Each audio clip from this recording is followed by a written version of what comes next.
Welcome to the All-State Thursday Night Lights High School Football Game of the Week.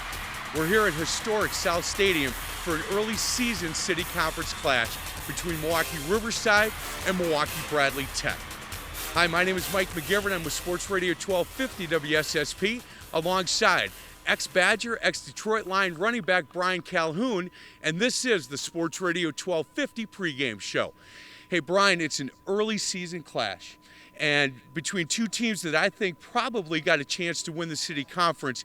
As a player, do you like playing a game of this magnitude this early in the season? When you're considered the best two teams in the city or any conference, you always love having that anticipation of a big game at the end of the season. But with this, it's a little bit different. Two best teams are playing early on in the season, but I think for them, they're both excited to play and they're ready to go. You know, both teams right now are 2-0, but they've gotten to 2-0 in a totally different way. Milwaukee Riverside's played two tough opponents and have gotten a win in both games. Bradley Tech, on the other hand, has played a Pulaski team that's kind of down, and they also got a bye or a 2-0 forfeit victory over Milwaukee North. As a player, you certainly want to be tested when you're playing a game as big as this one. Riverside's certainly the advantage in that one. Yeah, I think so. Riverside, they're ready to play. They've played two quality opponents that came out with both wins, and Tech has one win, but with the other forfeit. So Tech's have a little bit of rust. They have to wipe it off, but I think both teams are ready to play, and Tech has something to prove tonight. Yeah, you know, I agree with that. Let's go to Riverside. You know, Pat Wagner, when you talk about the best coach in the city conference, Pat Wagner's in that conversation. I think he's taken Riverside to a different level in the conference. A couple years ago, had a great run in the playoffs, and I think he does it the right way. He gets kids out. He gets them to stay out for football. He's got a nice youth program starting over there with the people at the Salvation Army, and I think the reason that he's so successful is his numbers are strong. Yeah, the number one thing that you need for a successful program is a great coach. And I think Coach Wagner brings that, and he's definitely bringing the excitement back to Riverside football, and I think it's going to continue to grow from here on out. You know, when you talk city conference, if you're talking athletics, you right away go to basketball. Yeah. And when you see some of the athletes that are walking through the schools in the city conference, if there was a school and a coaching staff that could get these kids to come out, play football, stay out for football, I think, you know, you could have something pretty strong, and I think that's what Riverside's doing, and Tech is trying to do that as well. Brian, basketball is still king here in the city. Oh, no question. Milwaukee City Conference, they're always considered a basketball conference. They always have the best athletes, but when you have the talent that they have, it's just jam-packed. I think anybody would be envious of the talent they have, but it's just about getting them to transfer it to the football field, and that's been hard to do for a lot of city schools. You know, and the youth programs are popping up a little bit more. I know that Earl Ingram over at is running a program over at McGovern Park.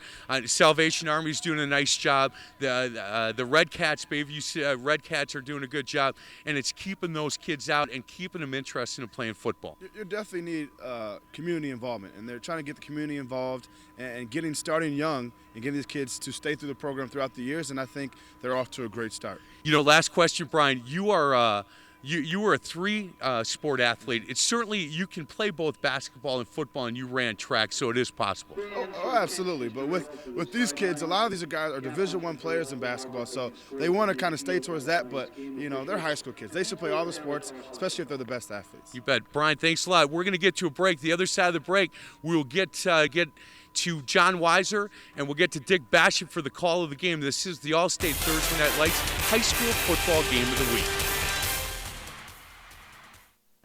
South Stadium, our site for this City Conference showdown tonight between Riverside and Bradley Tech. With Dick Basham, John Weiser with you. Glad you're along tonight for the All-State Thursday Night Light broadcast this evening. And a couple of teams that really run the ball effectively well, and a couple players to keep an eye on here tonight, Dick. For Riverside, Liddell White, their running threat. Well, he has been the featured back so far in their first two games, and he's a good player. He's only a junior.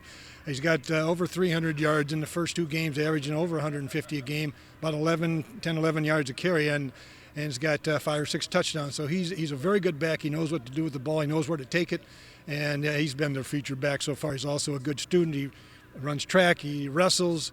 And he's been getting a lot of looks from some Division II schools already, and he's only a junior. So I think he's going to be somebody to be fun to watch. They're also strong on the defensive side of the ball. Montanez, their defensive lineman. Yeah, Justin Montanez was a starter last year as a sophomore. He's a big kid, about 6'5", 250 pounds. He's their long snapper. He's a very good long snapper. He's a team captain. He plays basketball. He throws a shot in discus and track. He's just an all-around good player. He's also a very good student, and I think he'll be their defensive leader, and they're going to need him tonight. For Bradley Tech, Marcus Horn takes over at running back. Well, he's got some big shoes to fill for Mike Pertell, who was a 2,000-yard rusher last year, and he was the number 2 back. Gained over 600 yards and a little over 60 carries, so he was averaging about 10 yards last year as a junior and had 14 touchdowns, so he knows where the end zone is too. But he's a strong kid, one of the strongest kids on their team. He's a 4.0 student. He's a National Honor Society student. WISPrep says he's a 5-star recruit in the state of Wisconsin, so he's got it all. And he also starts at linebacker, and so I'm looking forward to seeing him too. Edwin Newhan at linebacker for Bradley Tech, another star player to keep an eye on tonight. Well, that's true. He's been starting for 3 years. He started as a freshman, sophomore, and a junior. He's now a senior, of course. He's a small, compact, 185-pound kid, but he's also very strong. Probably the second strongest kid on the team, and he's got a lot of experience. The players love him. He's a great leader, and I think he's the guy that when things are going tough, they're going to look for him to lead the defense. Young team for Riverside, an experienced team for Tech. How do you see the keys for tonight? Well, the keys for tonight, I think both teams have good running games, and I think the team that gets their running game going early is probably going to get control of the game. But I think another second key would be the quarterbacks. If they're not able to run, then they're going to have to put the ball in the air a little bit. And I think the defensively, the team that tackles best is probably going to get control. And finally, the special teams is huge in a game like this when you've got balls flying around early in the season. A mistake on special teams can sometimes win or lose the game. A very crisp evening for football. We'll be back at South Stadium for our kickoff right after this.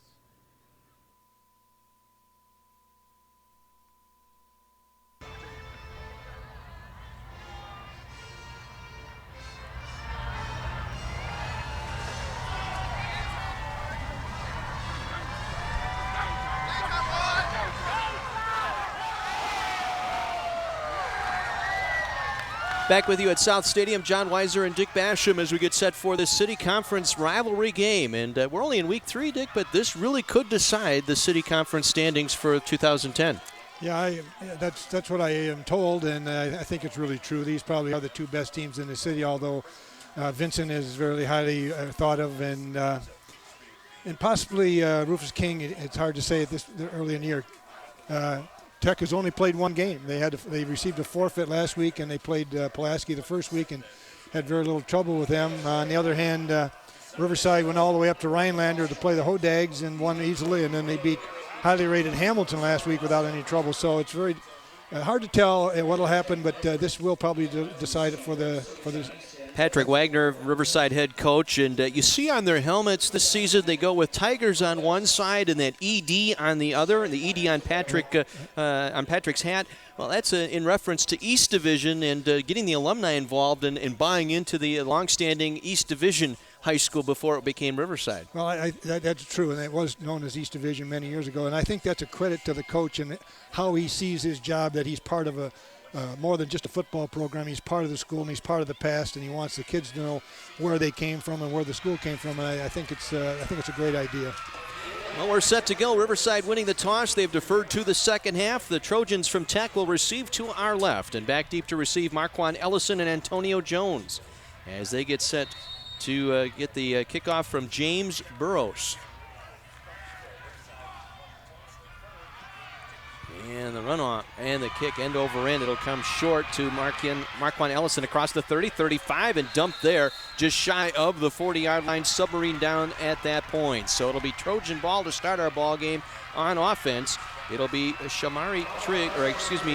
Claybon at quarterback, a senior 5'8". He'll have Jamal Watkins and Marcus Horn in the backfield. The receivers, Quincy Ross, a flanker, and Darren McPherson, a split end. The tight end, Chris Anderson. Up front, Bowie, Singleton, Lofton, Cotton, and Fowler for the Trojans. And we're going to see a lot of this tonight. We're going to try and empty the backfield and try and trick up the Riverside a little bit. Trick formation right now. Trips here to the near side. Empty backfield, something new here. As back to throw is Claybon, and a receiver wide open. See you later. First play of the game, and it's going to be a touchdown for the Tech Trojans. That is Marcus Horn, who lined up in a receiver spot to that far side. And a nice lob by Claybon, and they strike. Early, the Trojans up 6-0. Yeah, that's a trick play that obviously Riverside wasn't aware of that they might do. And he just lobbed it up there, and there was nobody. The free safety is about the only person that could have come over and made the play. And Nick Mike was he's the center fielder. They're playing zone coverage. And all of a sudden it's 6-0, but it's early. If they're going to give up a play like that, the first play of the game is probably the best play to do it because you have the rest of the night to recover. First touchdown reception of the year for Marcus Horn. Second touchdown thrown by Claybon this season. The try for the extra point, and it's low into the line, no good. 6-0 Trojans. We are just 15 seconds into our ball game, and they strike early. The trick formation, we've been told about the running game, and we brought that and hyped that during the pregame, but it was the pass here and tricking them up, 5 receiver set. Yeah, they had 3 receivers out here to the right, which was on the far side of the field, and they had 2 into the sideline, and they had 1 cornerback, and he jumped one of the receivers, and the other one took off. Now, I don't know if this is something that Tech had seen when they were scouting, just something that they made up and happened to be the right place at the right time. I guess we'll know as the game goes on. 63-yard reception from Horn by Claybon, and just like that, the Trojans up 6-0.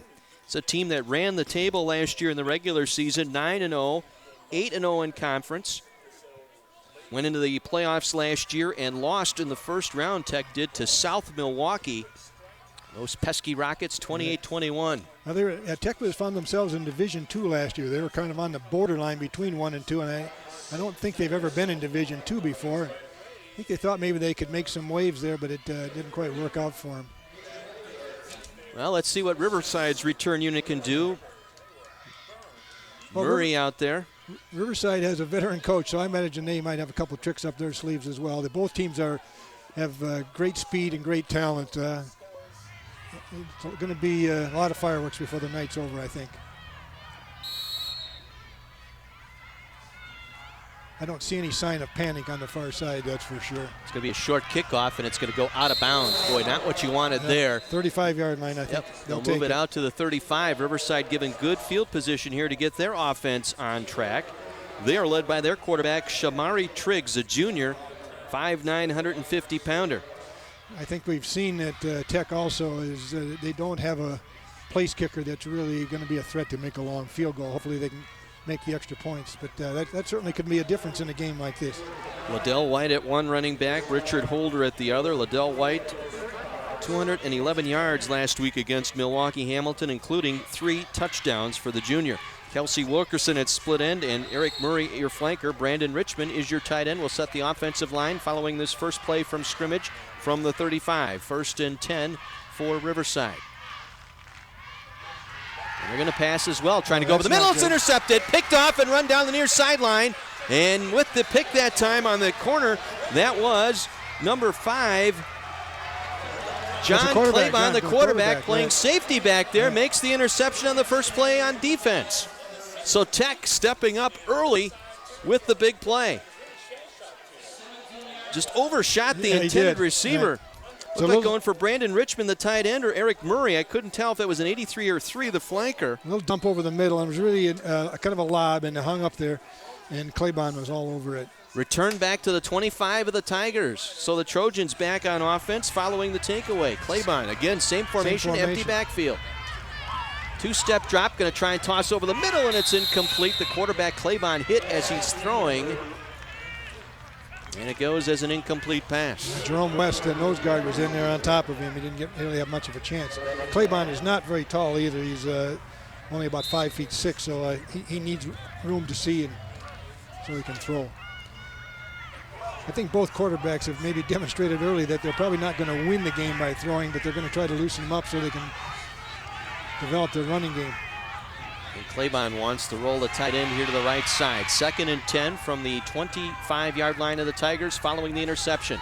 Empty backfield, 5 receivers, going to sling it out far side. Reception made, and a catch across the line of scrimmage down to about the 21-yard line.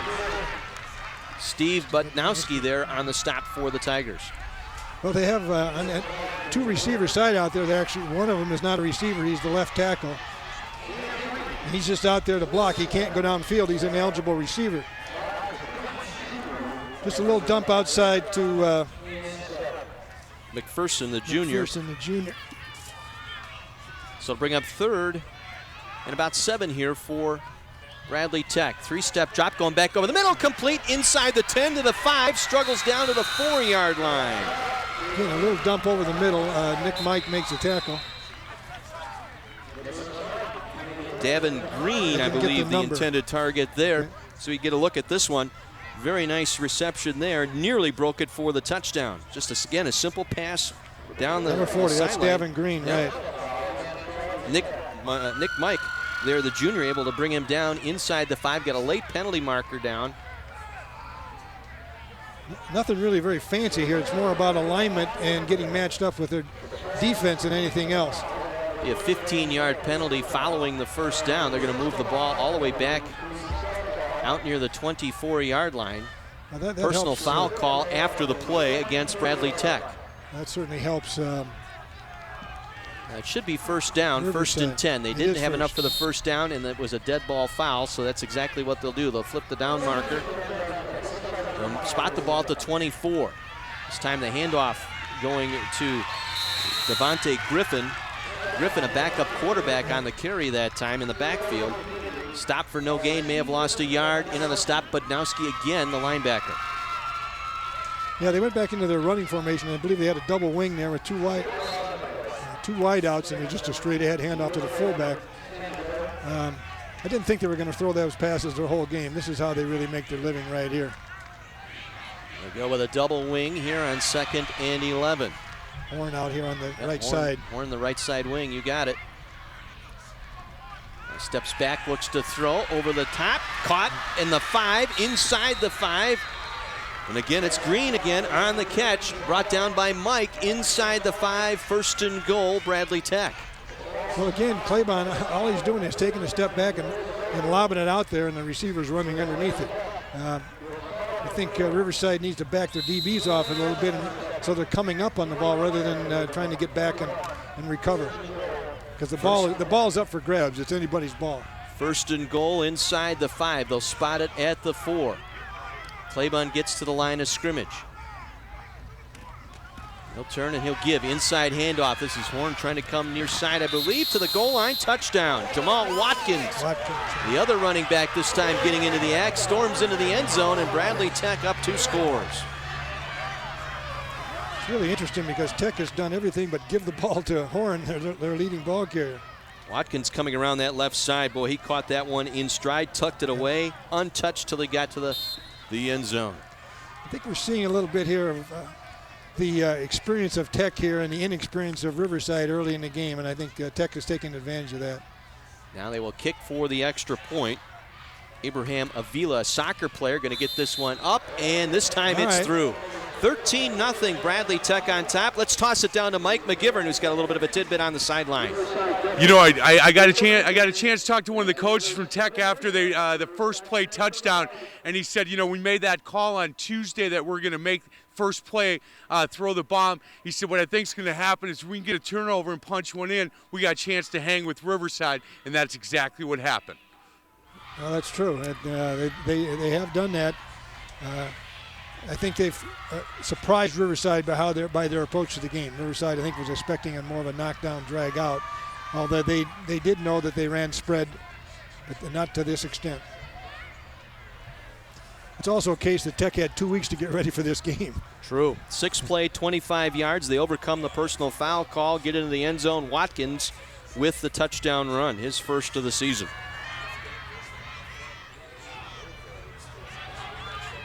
Kind of an odd way to tee that ball up. Almost like to stand that straight up. Yeah, he's kind of laying it down like he wants to scrib it or pop it up possibly. Just get it over the front line here. That's exactly what he's doing. Coming back near side. It's going to bounce and be picked up here by Mike. And Nick Mike, the short man, brought down immediately as he took it across the 25 out to the 27-yard line. So this will be a 1st and 10 for Riverside. We'd like to welcome First Bank Financial Center as our first down sponsor on All-State Thursday Night Lights. First Financial Banking Center. Discover the community bank difference. We're early, but Tech up by 2 scores. see how Riverside handles it. They need to just one settle turnover. down. Yeah, just settle down and run their offense and see what happens. Duck Triggs in under center. And they'll give to the outside. Holder coming around the right side. Nothing doing. A stout Trojan defense at the line of scrimmage. And we've got a flag down here on the near side. Looked like one of the offensive players for Riverside tangled up with a defensive end here. Drove him well out of bounds, and we may have a personal foul. Well, we had a Tech outside linebacker, got up the field and really blew that play up and forced it inside. And there was good flow from the defense. Resulted in no gain. Nice play out there by Jamal Watkins, right. You got it. So another personal foul here. These are two rivals here that are really getting after it early on. There was some hitting going on. There was a little bit of jawing during the pregame warm-ups. And, boy, you can tell this is a rivalry game. As you get a look at the Riverside again, the ED on the helmets there, that for East Division High School, as it was once known. On the other side, they have the Riverside Tiger logo. And, boy, you know, it's great to see the tradition there and getting the alumni to buy it, former students, and talking with their head coach said that was a real easy sell to get that East Division logo back on there. Also said it saves money on the embroidery too, by the way. Exactly. Right. So 15-yard walk-off against Riverside here for the personal foul. Sets up a 18. First and about 18 here. And the give is to the tailback. Struggles forward, gets out across the 20, maybe the 21-yard line. Again, it's Holder, the senior. Straight up the middle, nothing fancy. Both teams have good-sized offensive lines, and I think they have the ability to get it bodies on bodies and make some room to run. We'll see if they can do that on a consistent basis. We'll set the offensive line for you. Kenneth Wintz, Matt Reed, Jabari Thompson, Ronald Ratcliffe, and James Burrows up front for Riverside. We'll set the defense here for you momentarily for Bradley Tech. Second and about 18. Ball just at the 20-yard line, far hash. And an inside handoff to the wingman. Again, it's Holder trying to cut his way up the middle. Gets out across the 20, maybe the 24-yard line before a host of Trojan players there to make the stop. Well, that play was what's called an inside counter. The wingback came back to the inside, took an inside handoff from the quarterback, and didn't get much out of it. But it appears that they're trying to use Liddell White as a decoy more than anything right now. And with that wingman lined up on that right side, to take it there you right see up the the inside middle. handoff, number 20. That's Holder. Couldn't quite fight through the first level there. Right. Got tripped up just momentarily. It allowed the linebackers to flow right to the football. That's a slower hitting play that gives the defensive line a chance to recover from the blocks. So Elijah Briggs going to punt this one away here on fourth down. Tech has got 10 guys up on the line. I don't think they're coming after it. They're going to try to block, hold them up and set up a return. Short kick. And it will bounce and letting it roll. Now picking it up to the outside and getting out of bounds. Yep, Marquand Ellison able to take it there.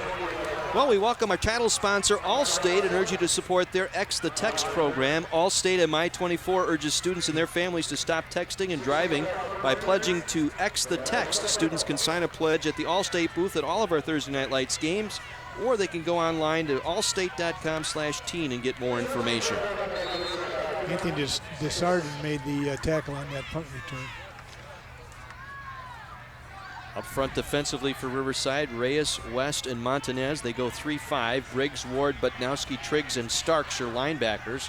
Adams, Mike, and Beverly in the secondary. And again, they empty the backfield here, going with 5 receivers, 3 to the near side. And the quarterback draw this time. Kept here by the quarterback. That was Claiborne. Claiborne just took it, and I think it was a planned play just to take the ball and run around the right side. They're trying to spread that defense and create some gaps. Jerome West, I believe, in on the stop that time for Riverside for the loss. A loss of 3, second and 13. Again, Bowie, Singleton, Lofton, Cotton, and Fowler up front for the Tech Trojans. Our starting lineups brought to you by Hits, specializing in team sports and spirit wear, apparel, and promotional items at hitswisconsin.com. Claiborne throwing this one up. Horn trying to run under it. Can't quite catch it at the 20. It goes incomplete. He was double teamed nicely there by the Riverside defense. Yeah, that's one that free safety Nick Mike probably should have picked off, because that was floated up there and it was there for the taking. I think he caught with a little bit of indecision there.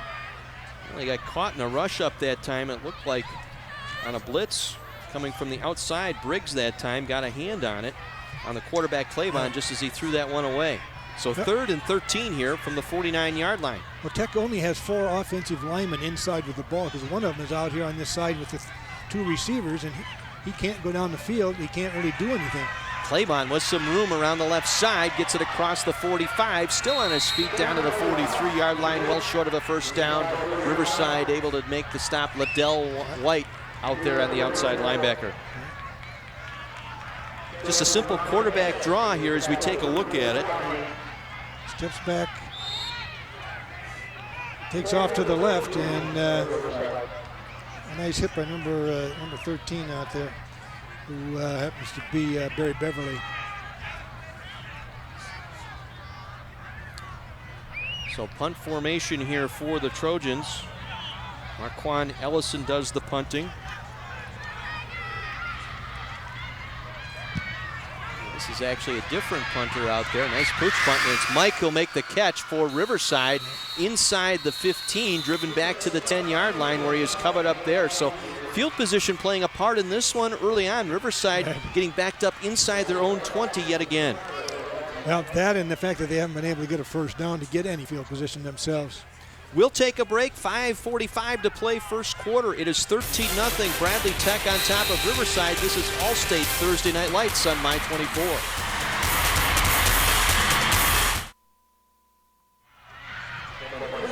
Pass play that went for a touchdown. An interception turned into a touchdown, and Bradley Tech up 13-0. John Weiser, Dick Basham with you at South Stadium in Milwaukee. A city conference battle. Riverside with the football here. Triggs in under center. And they'll hand it off. This time it's Liddell White. First time he touches the ball out across the 15. Nice run up the middle that time for Liddell White, the 5'9" junior. Yeah, they used him as a decoy, I think, early in the game, and now they've decided to start playing football and give him the ball. Perkins on that defensive end in on the stop for Bradley Tech, but not before a 7-yard pickup. Now we're going to see teams settle in here a little bit, Dick. I think the nervousness may have vanished here after the first half of this first quarter. I think I just saw Liddell White go off the field there. Send a man in motion here to the near side. That's the flanker, Eric Murray. He'll line up in a slot left. They'll hand it off again. This time it's Holder. Holder trying the left side. No way. A stout Bradley Tech defense that time may have picked up a loss on the play. Yeah, he didn't get much. He's close to the first down, but that hole really closed in a hurry. Like it was closed up. Slack. Yep. Slack in there that time, yes. Be about a yard shy of the first down. They need the 21 for the first down. So this will be 3rd and 1 for the Tigers. High formation. They give us to the tailback. Again, it's Holder, and he is stacked up behind the line and lost yardage. Boy, the left side of that Trojan defensive line really doing the job here early on. Yeah, they're just overwhelming them, I think, with not only with numbers, but with their quickness and their strength. You get 7 yards on first down and end up with 4th and 3. That doesn't bode well for your running game. I'm not sure if Liddell White is hurt. He went off the field after that first run, and he did not come back. That certainly would hurt Tech, or hurt Riverside if that's the case. Briggs to punt for the second time tonight. Trojans should come away with good field position. Marquand Ellison standing near midfield. Medium rush, a line drive punt that a one-hop Ellison will take just short of his 45, circles around left side, still on his feet, up the middle inside the 40 and knocked down at the 38-yard line. Excellent field position here for the Trojans. With 3:28 to play, 13-0, the Tech Trojans on top. Well, Tech's playing on half the field and Riverside's playing on the whole thing, and that's a real advantage for Tech right now. A line drive punt that time. Ellison took on Good one block hop. right here on number 9. Almost a block in the back, but he didn't really hit him. Excellent tackle there by number 5. 9-yard return sets up a 1st and 10 at the 38. And again, Claiborne, big hole up the middle, inside the 20. He's gone. Touchdown, Bradley Tech. Claiborne on that quarterback draw. Again, they spread him out, Dick. 5 receivers, and Claiborne on the draw took 2 steps back, saw a huge hole up the middle, and trucked it in from 38 yards out. Wow, that was quick. I blinked and I missed that play. It was so quick. Well, this doesn't look good for Riverside. They just are confused by the spread formation and the power of Tech, and they haven't been able to do anything on offense, and their defense doesn't get off the field. Looked like Chris Ward got sucked up in the middle. It took 2 steps inside as the try for the extra point is on the way and is wide left. 19-0 Bradley Tech. 19 unanswered points here to start our ball game, but well, going back to that last play, it looked like the linebacker Ward took 2 steps inside, and that allowed the guard to pull out and take care of business there, pancaked him essentially, took him immediately out of the play, and with the speed of Claiborne, the quarterback, he was easily into the end zone. Took a pass drop, I think, and went for a fake, and the guard was all over him. It certainly didn't take long when you run straight to the goal line down the middle of the field. You get there a little bit quicker. So now Riverside has a huge problem. They have not established any offense. They haven't established that they can deal with what Tech's doing on defense. They have time. There's still time to get back in the game, but you can't let them score again. They've got to get a touchdown here and stop the bleeding a little bit. Field position, that's part of the key here. They've got to get them offense some room here to work. And well, especially in high school. There aren't many high school teams that can take the ball and go 80 yards on a regular basis without committing a penalty or having a fumble or a loss of some kind. This time they'll kick it away. And it's bobbled momentarily, picked up by Eric Murray coming around the right side. Has some running room out across the 25 and driven down near the 30-yard line. Murray with a nice run that time for Riverside. There's the field position. Now perhaps Tigers can settle into their offense with 3:12 remaining here in the quarter, and they trail by 19. DeJuan Jones in on the stop. A free safety on defense for Tech, playing special teams for the Trojans. Well, let's see if Liddell White is back in the game or not. Yes, he is. Yes, he is. That's good news for Riverside. Yeah, White is back in there along with Holder. And they'll give it to White. Tries to break a tackle. Backfield flag down. This will come back for a face mask. Looks like the first man through got a piece of the gear there. I think it was Newsom, the defensive tackle, who may have came across the cage that time. And see if it's 5 or 15 now. John Guliambuski, the referee here, longtime official here in Milwaukee. So we get a look at this one. I think it was the first man in that got the grill. Let's see. Yep, right there. Yeah, oh, yeah, I think that's going to be a 15-yarder. Yeah. Yep, if we mark this one off, it'll be a 15-yard penalty, and we'll repeat the first down. James Newsom was the offender in there. Well, you've heard the hype. Now see what it's all about. You can catch Kevin Connolly and Jeremy Piven in Entourage, weeknights at 11, starting Monday, right here on My 24. Looking forward to that. I love Jeremy Piven. He is great. All his work, all his movies. Looking forward to that. Monday night here on My 24. 1st and 10 for Riverside now, following the 15-yard penalty. They'll hand it off. This time it is Holder coming around the right side. Gets across the line of scrimmage before he is stacked up just shy of the 45-yard line. Good string out that time by the Tech defense, but not before he's able to get across the line of scrimmage for 4. Little sweep play. Good block by Ronald Radcliffe out there on the contained player, and Holder was able to turn up and get a first, not a first down, but get about 4 yards, which is exactly what you need on first down. Light on his feet there. Did a nice little spin move to get out of a tackle. Bought him an extra yard or 2. Second about 7 here, shy of the 43. Murray in motion, lines up in a slot here to the near side. And then they give once again. Backfield, I believe. It's a new running back there. It was number 3, wasn't it? Is that Eric Murray? Yeah, it was Eric Murray. Is it Murray? Yes. Okay. Flanker. short gain, though, just short of the 45. It'll set up a 3rd and 5. I think Riverside needs to take a look at this man they're putting in motion. I don't think Tech is really honoring the fact that he's changing the strength of the formation. They could maybe take advantage of that on a pass play. From shotgun here on 3rd down. Rolling out to his right, Trigg. Protection breaks down. Trigg's in trouble, and he's down. Out near the 35-yard line, a loss all the way back to his own 35.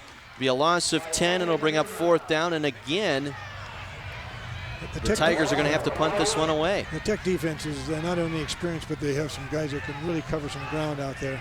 And that's given them a lot of trouble. They're not able to contain the blocks. That was Newhan rolling out. Yep, we'll give Newhan credit there. We talked about him in the pregame, Dick. Right, Edwin exactly. Newhan, who's probably their best open field tackler, and you got a good look there. Marcus Miller also out there forcing that play. So Riverside with their 3rd punt of the quarter here as we're under a minute remaining. No rush, gets off a nice kick here. That's some coverage. They had a little hang time. Ellison fumbled it. Did he come up with it? He did. Came right back with it at his own 37-yard line. So for the first time tonight, Tech will start a drive in their own end here. Right. So you get a look at this one, a very nice kick. Trouble with that here in the twilight, it looked like. Yep, took his eye right off the ball. Took his eye off the ball, exactly right. Fortunately, he got the bounce and was able to fall on it. Good coverage by Montanez down there, the big defensive tackle. So another first down here to start this drive for the Trojans here in the final 30 seconds of this first quarter. Back to that spread formation again. Claiborne calling out the play as he gets under center. And we got a penalty marker down. Looks like we may have a delay of game. Possibly that, or somebody encroached over the ball.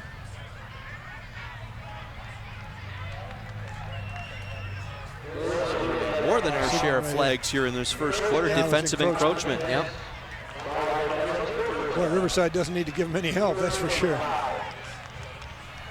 You surprised at the Tigers start here early on? Yeah, even though they're a young team, I mean, they only have 6 seniors they start in both ways. I am a little surprised. I think this formation, I think, is really surprising. Again, empty backfield, 5 receivers. Claiborne looking to No, throw. that This should is be up for intercepted. grabs. This could be picked off. No, it's going to be caught here on the near side. And down inside the 20, down to the 15-yard line. Marquand Ellison fumbled the football and turns it right back over to the Tigers. And Nick Mike, I think, was able to recover it. Mike with the recovery. Ellison coughed it up just before he went down at the 15-yard line. And it was the defensive back, Nick Mike, the free safety, who was able to recover for the Tigers on the 15-yard line. Well, the Riverside defender got turned around. He kind of lost the ball. It was a high lob. I think more of a prayer than a pass. And Ellison was able to make the catch. You see here the defender has his back turned. There's Mike right there. Now let's see where he coughs this one up. Right here, came in from behind. Yep, it was out before he hit the ground. Good call. That was a good play by Nick Mike. So Riverside gets their first takeaway. Let's see what they can do with it. They hand it off. Coming around the near side is White. White back up the middle. He coughed it up. It's loose inside the 20. Who has it? I think he got it back. Looks like Riverside got it back, but That was big. Liddell White, as he made his cut through, waved that football through, and it got slapped away as our first quarter comes to an end here at South Stadium in Milwaukee. The Trojans up 19-0 on Riverside, back with quarter number 2. This is All-State Thursday Night Lights on My 24.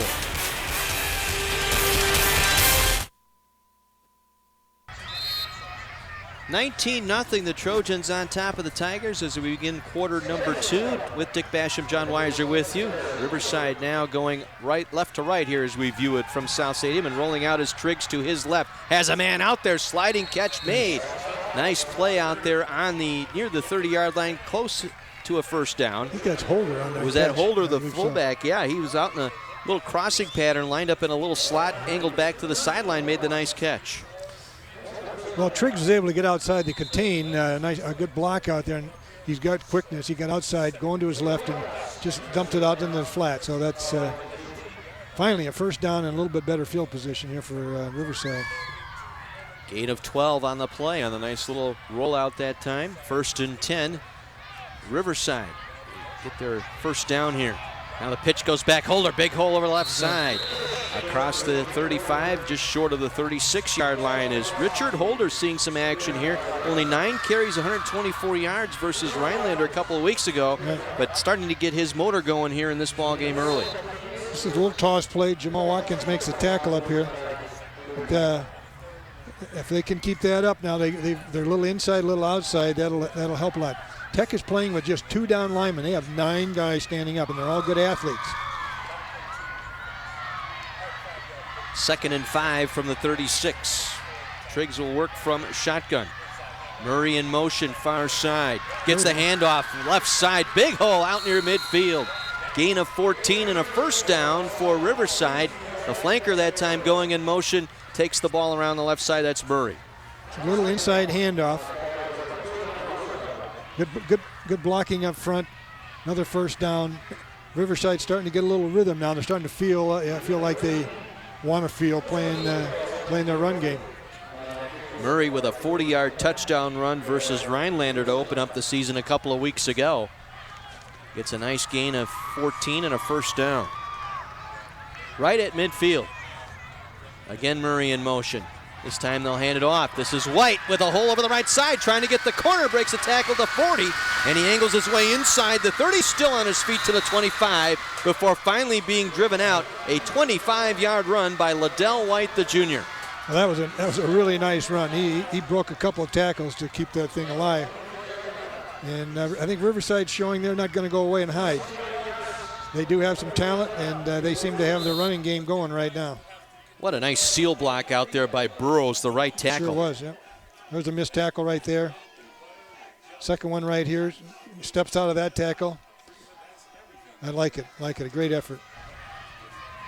Both teams featuring very physical running backs. Liddell White and Horn for Bradley Tech. Under center is Trigg. Hands this one off. Murray again getting it. Not Murray, but I believe that was Holder. Able to take that one down. James Newsom, the defensive tackle, right there to make the play for a short gain. That's actually Barry Beverly.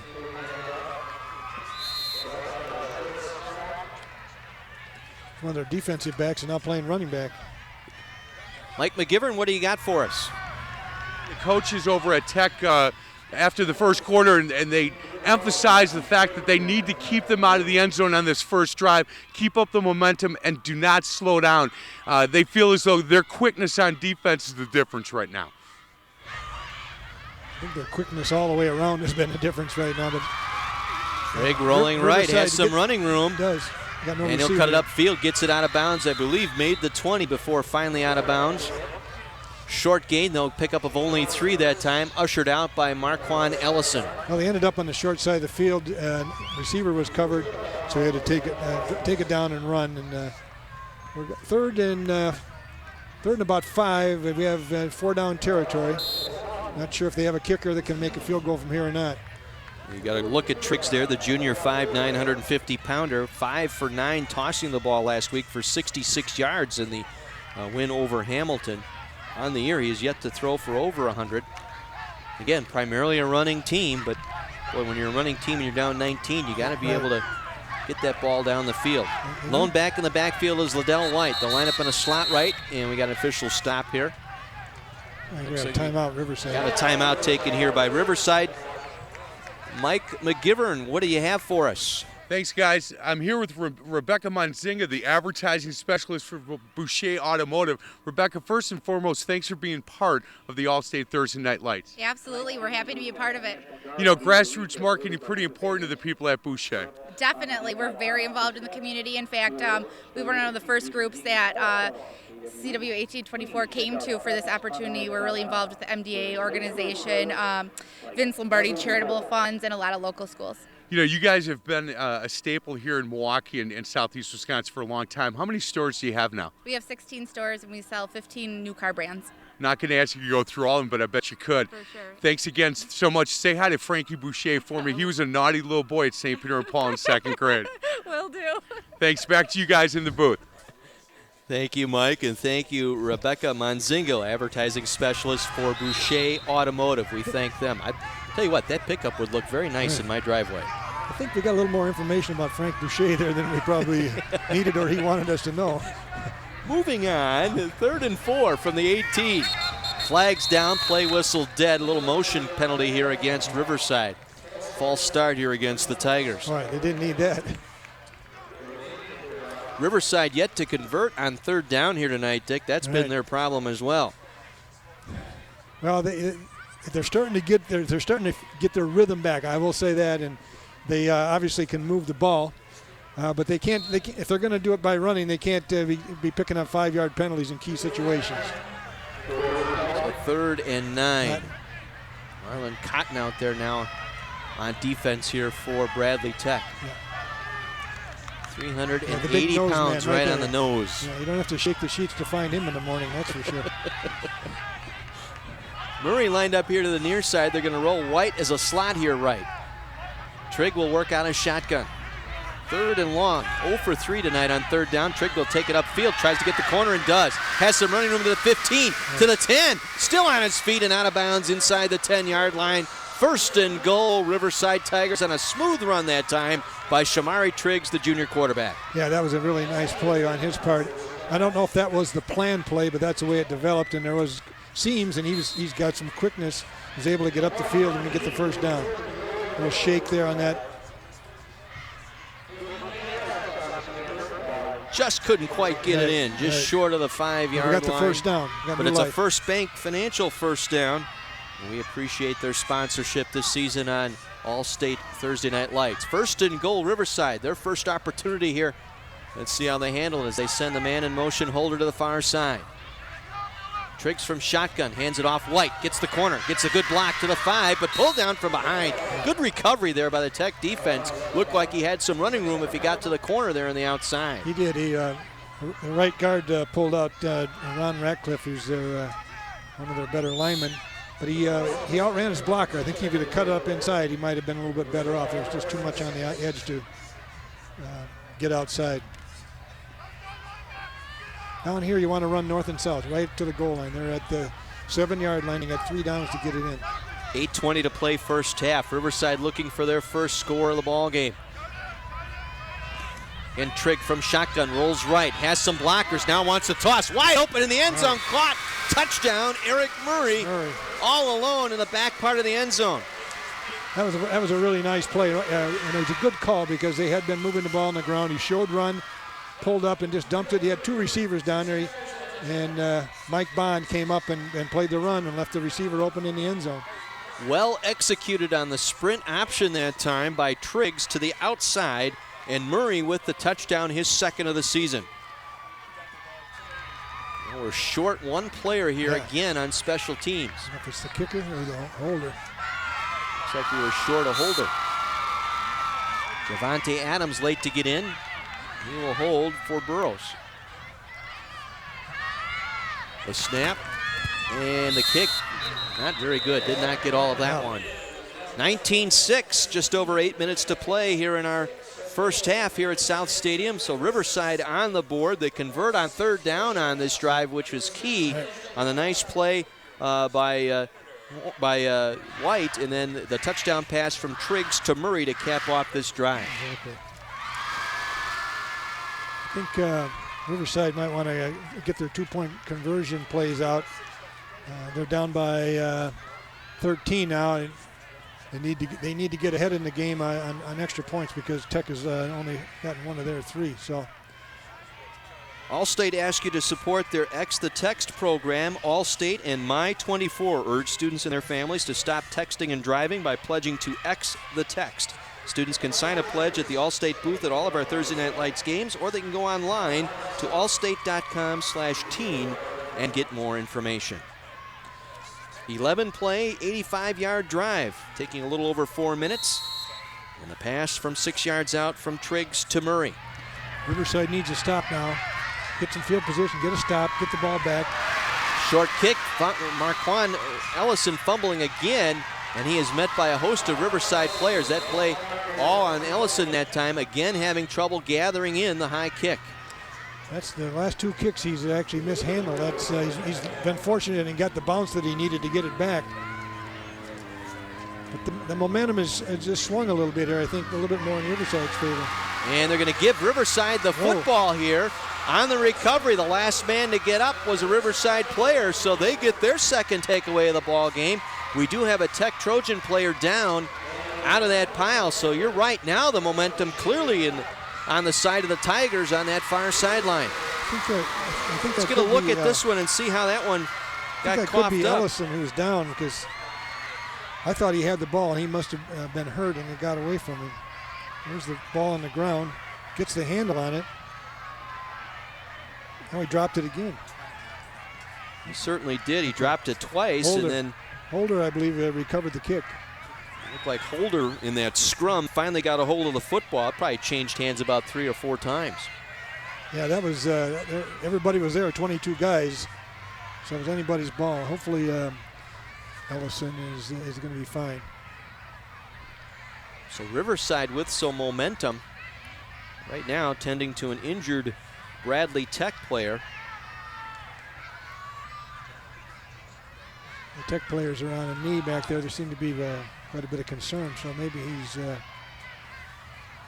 take a look at this one again and just see. Again, watch Ellison. He does not look the ball in. That's problem number 1. Then as he picked it up and tried to spin out of the tackle, had the ball slapped out. Let's see.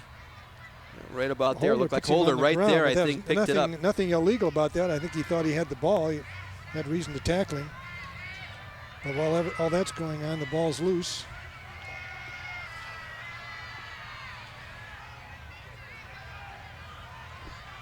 Well, the hit comedy How I Met Your Mother has been called a love story in reverse, and now you can find out why every weeknight on CW18. So grab a wingman and get ready for laughs 5 nights a week with How I Met Your Mother. That's at 5:30 and 9 on Milwaukee's CW18. I hate to see this happen. It is a part of football. There are some injuries involved. Usually they're not serious, but I can't say that this is serious, but he's not moving, and there's certainly the medical team out there is certainly being cautious. Well, you can listen to Wendy's Varsity Blitz scoreboard show Friday nights at 7 on Sports Radio 1250 WSSP.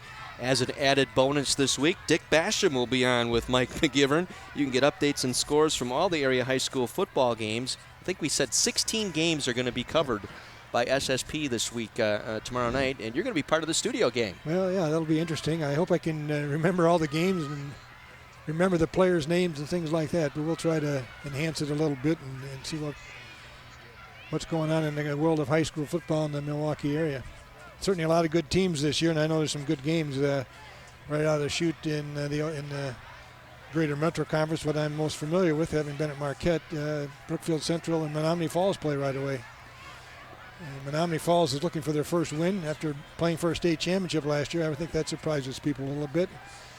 Brookfield Central has a new coach, and they're 2-0, and they seem to be playing very well. They have some outstanding players. It'll should be an interesting contest. Our Real Fan Camp presented to you every week by Wendy's. Wendy's, you know when it's real. We got some real fans on hand here tonight. I understand both schools went through their allotment of tickets for this ball game here tonight. So see that sign, go number 20, that must be DeJuan Jones's mom, I would say. I would say you're right. His biggest fan. You know, you got big shoes to fill tomorrow night. Ron Davies. I know. Are you kidding me? Right. That's one guy who's older than I am, you know. So, but I'll do my best, and I'm sure he'll be happy to get back next week. Let's go down to Mike McGivern. I talked to one of the coaches from Tech. Thought that the young man may have been knocked out. He's talking to people at this point. They're taking every precaution at this point. Going to make sure that he stays still and taking their time with him at this point. They're going to probably bring some medical people on to take a look at him. But he gave me a thumbs up, the coach from Tech did. Well, that's good to hear. With the injury timeout, we'll take a break as well. 7:57 to play in our first half. Bradley Tech leading Riverside 19-6. This is the All-State Thursday Night Lights on My 24.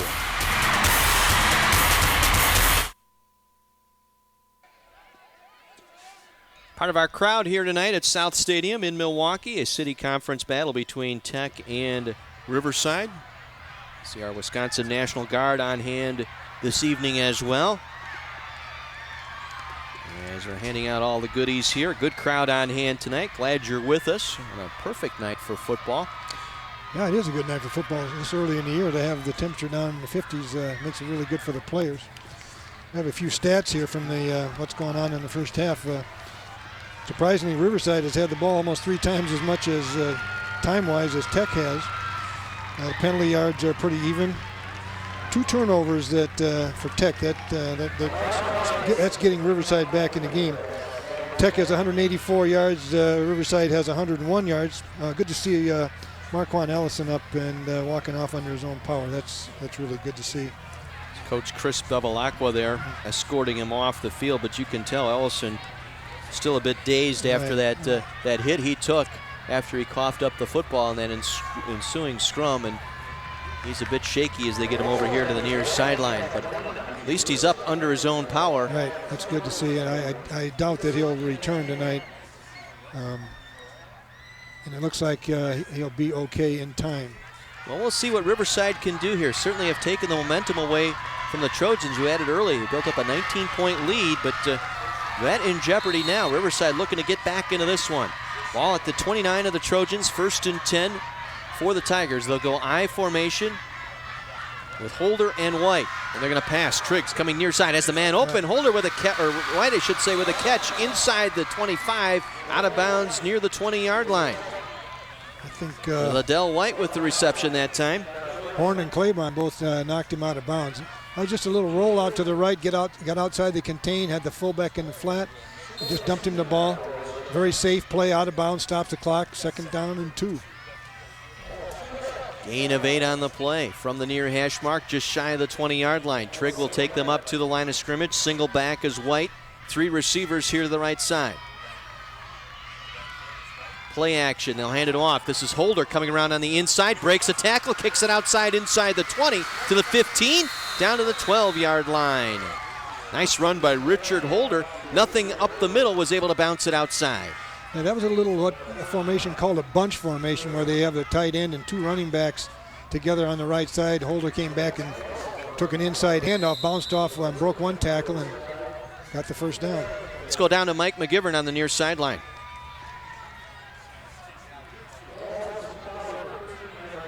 Everything's okay. Oh, yes, thank God. Yeah, thank God. They really nice precaution on how long they took just to make sure that everything's all right. He's been playing football since he was 6, and you made him that tough, didn't you? Oh, definitely. I actually run a youth football program here in Milwaukee, Wisconsin American Youth Football. And Marquand definitely is tough. Football is just bred in him. Excellent. Thank you so much. We'll get back to the action. Holder with a nice run inside the 10, just short of the 1st down at the 6-yard line. Nice run by Holder over here on the right side. That looks like the same play as the last one, going the other direction. Marcus Horn made the tackle. He came all the way across the field, turned it up. You see the nice block out here by, looks like Horn had a good block out in the flat. Allowed him to get a couple extra yards. Gain of 6, 2nd and 4 here for Riverside. Looking to get back into the game. As they said, Murray out to the left. Lone man in the backfield is White. Trigg rolling out to his left. Gets past containment. Trigg now inside the 10 to the 5. Goes to the pylon just short of the goal line as he sprints out of bounds. Should have enough for a 1st down. Should be a 1st and goal for the Tigers. Well, Tech has got 8 guys inside. And Riverside has been able to get outside. They've been able to get that edge, and Triggs has got the speed to make it hurt when he does that. 1st and goal at the, looks like about the 3-yard line, yeah. A First Bank 1st and goal here for Riverside. So momentum clearly swinging the other way on the recovered kickoff fumble that time. The Tigers now trying to capitalize. Left side of the Riverside line has been able to control the situation. Out of the I formation. The give is to Murray. Lowers his head to the goal line. No signal. Touchdown, Tigers. Murray, his 2nd touchdown of the evening. This one on the ground, following the fullback White on the lead ISO right side. Touchdown Tigers, they're back in the ball game. Yeah, there we go. That's north and south. Just run to the goal line. You have 4 plays to get 3 yards. It's the old lead ISO play here, exactly. Coach. Nice block by Ratcliffe, number 52. He took that nose man and moved him right out of there. Excellent block by Ronald Ratcliffe. It's Claiborne, I believe, who he's getting a lot of action tonight. Yes, he is. Both sides of the football. Again, confusion here on the extra point. They're going to go for 2. They're going to try to go for 2 here. They're running out of time, though. And they just beat the 25-second play clock. Murray again, but this time tackled in the backfield for a loss. The 2-point conversion goes awry. So a 5-play, 29-yard drive set up by the fumble recovery off Ellison's muff of the kick. And in just over 2 minutes, Riverside has closed to within 7 here as we're midway through our first half here at South Stadium. That was a little disappointing. They didn't seem to be very organized for that 2-point conversion. I think they knew they had to go for 2. They really need to get that 2-point conversion. Otherwise, they're going to have to get 4 scores just to even the game up. Now with Ellison out, looks like Devon Green will get in there now as a return man. Out in the middle of the field, standing near his own 20-yard line for the Trojans. Well, he certainly knows what to do with it if they kick it to him, that's for sure. Also Antonio Jones here to the near side. And the kick will go to Green. He's going to take it at the 20. Up the middle, 25. Breaks the tackle at the 30 and then is driven back there. Gain of about 12 on the return. Forward progress out to about the 32. Now the Trojans here late in this first half need to regain some momentum. They just need to pick up a first down or 2 here, get back into their rhythm. Now we'll see if they'll go back to that spread formation where they opened up with 5 receivers. They've been seeing a lot of that here tonight, trying to throw the Tiger defense for a bit of a loop. That's exactly what they will do here. Yep. They'll go with a double wing formation. Double wing now. and a fullback. Yep. We'll go with Ross and McPherson line up in a wing, and now we got a penalty marker down before the snap. Encroachment by the defense, possibly.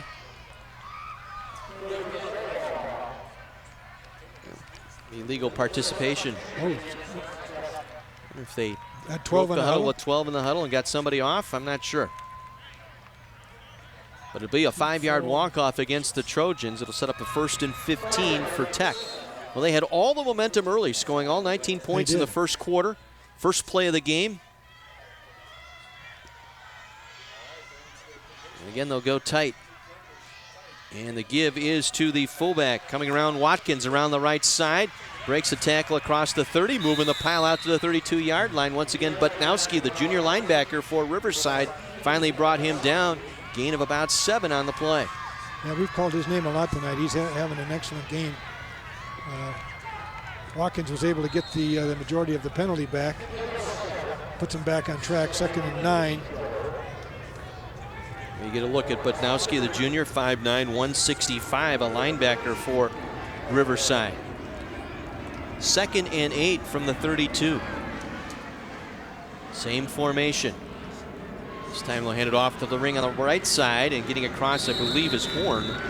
Horn out to the 35, maybe to the 38-yard line before he is stopped there by Montanez for Riverside. Justin Montanez, we talked about him in our open tonight, right. One of the better defenders in the city conference.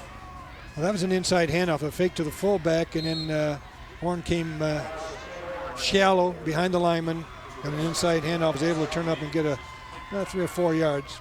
Big 3rd down here. Trojans need a conversion here to stem the tide a little bit. Riverside would like a stop here if they can get one. They got 10 in the box here. And they'll give it around to Horn, coming around the near side, gets the 40, breaks the tackle to 41, out to the 43-yard line. Second effort should be enough for a first down. Boy, he took on Barry Beverly, the corner here on the near side, head on, and Beverly lost that battle. He did, but he didn't flinch. I actually thought he did a pretty good job on him. That was a good football play by both players. They get the first down, though, and now they're moving the ball. A little bit of a problem. There's only 4 minutes to go. I don't know if they have enough time to get to the goal line at this pace. We talk about Marcus Horn, 5'11", 195, but he's built solid to the ground. And this time it's the fullback coming through. I believe that was Griffin.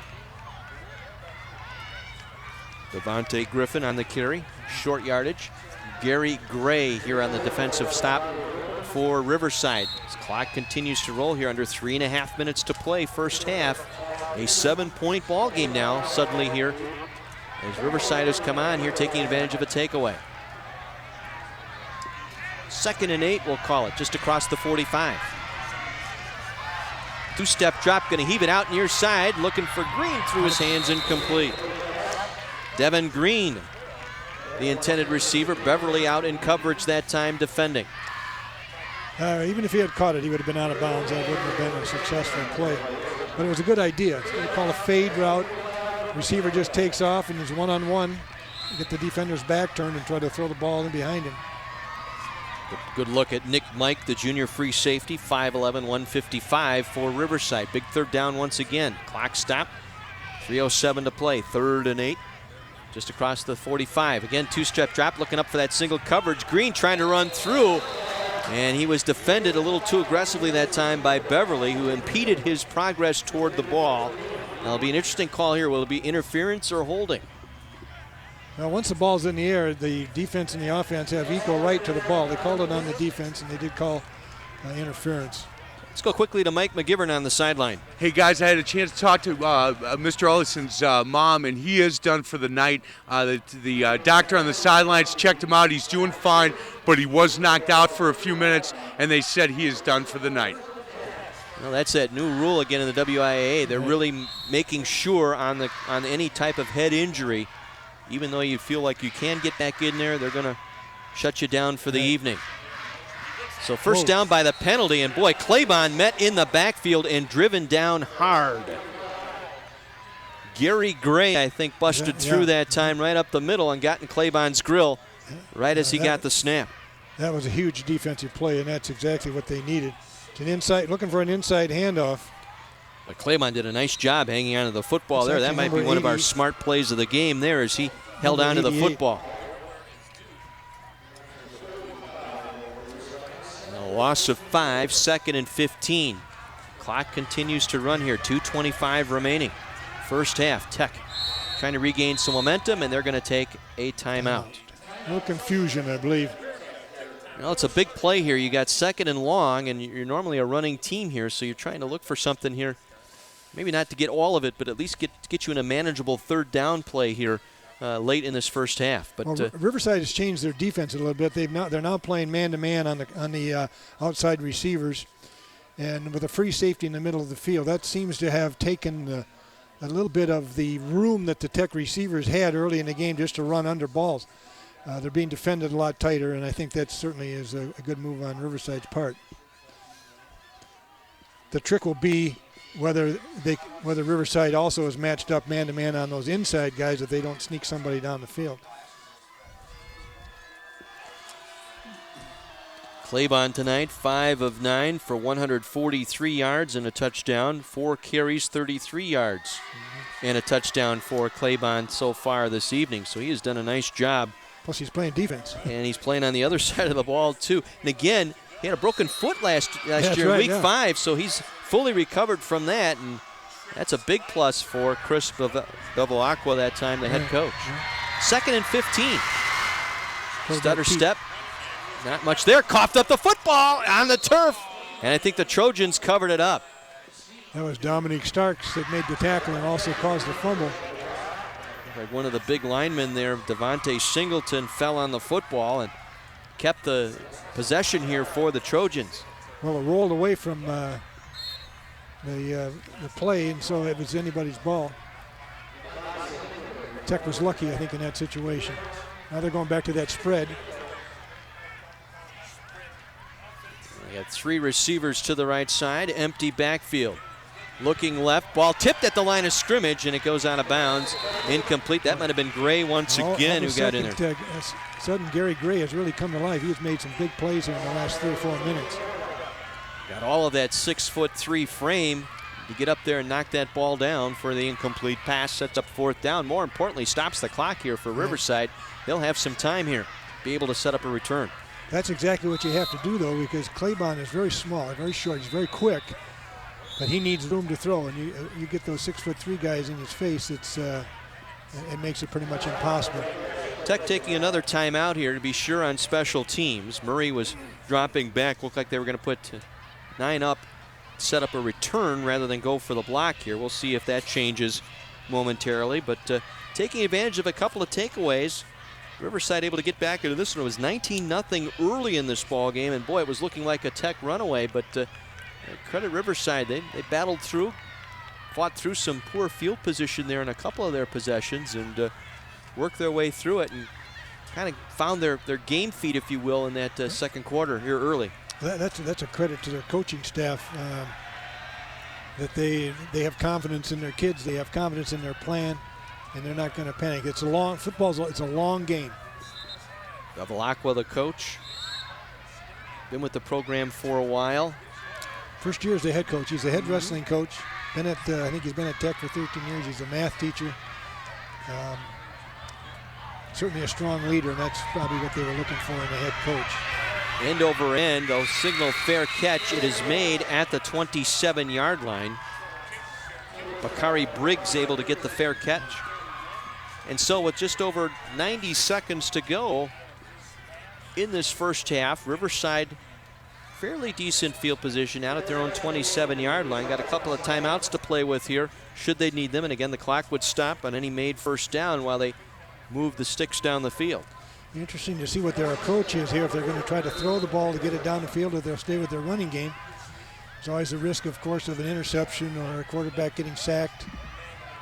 Double slot here with Triggs working on a shotgun. White, the lone man in the backfield. He's going to roll left. We got our answer. They're in the spread look. Going to toss it downfield. Catch is made by Murray, and he gets out of bounds. A 12-yard pickup should be enough for a first down for Riverside on the rollout that time by Triggs, hitting Eric Murray, the flanker. As quick as Tech is on defense, I'm a little surprised that Triggs has been able to get outside as easy, but they do have receivers in the flat now, so the outside linebackers are in coverage. They can't always come up and force the play. 12-yard pickup and a first down out near the 39-yard line. He wasn't out of bounds. They wound the clock, so the time is running. Yeah, forward progress stopped inbounds, so clock is rolling here. Just over 1:05 remaining. Again, they'll go with a single slot, 3 receivers here to the near side, with White in the backfield, and Trigg going to run it up the field. Has some running room, cuts it over the middle. 45-50 into Tech territory, down the far sideline, has some room, and gets out of bounds just short of the 32-yard line.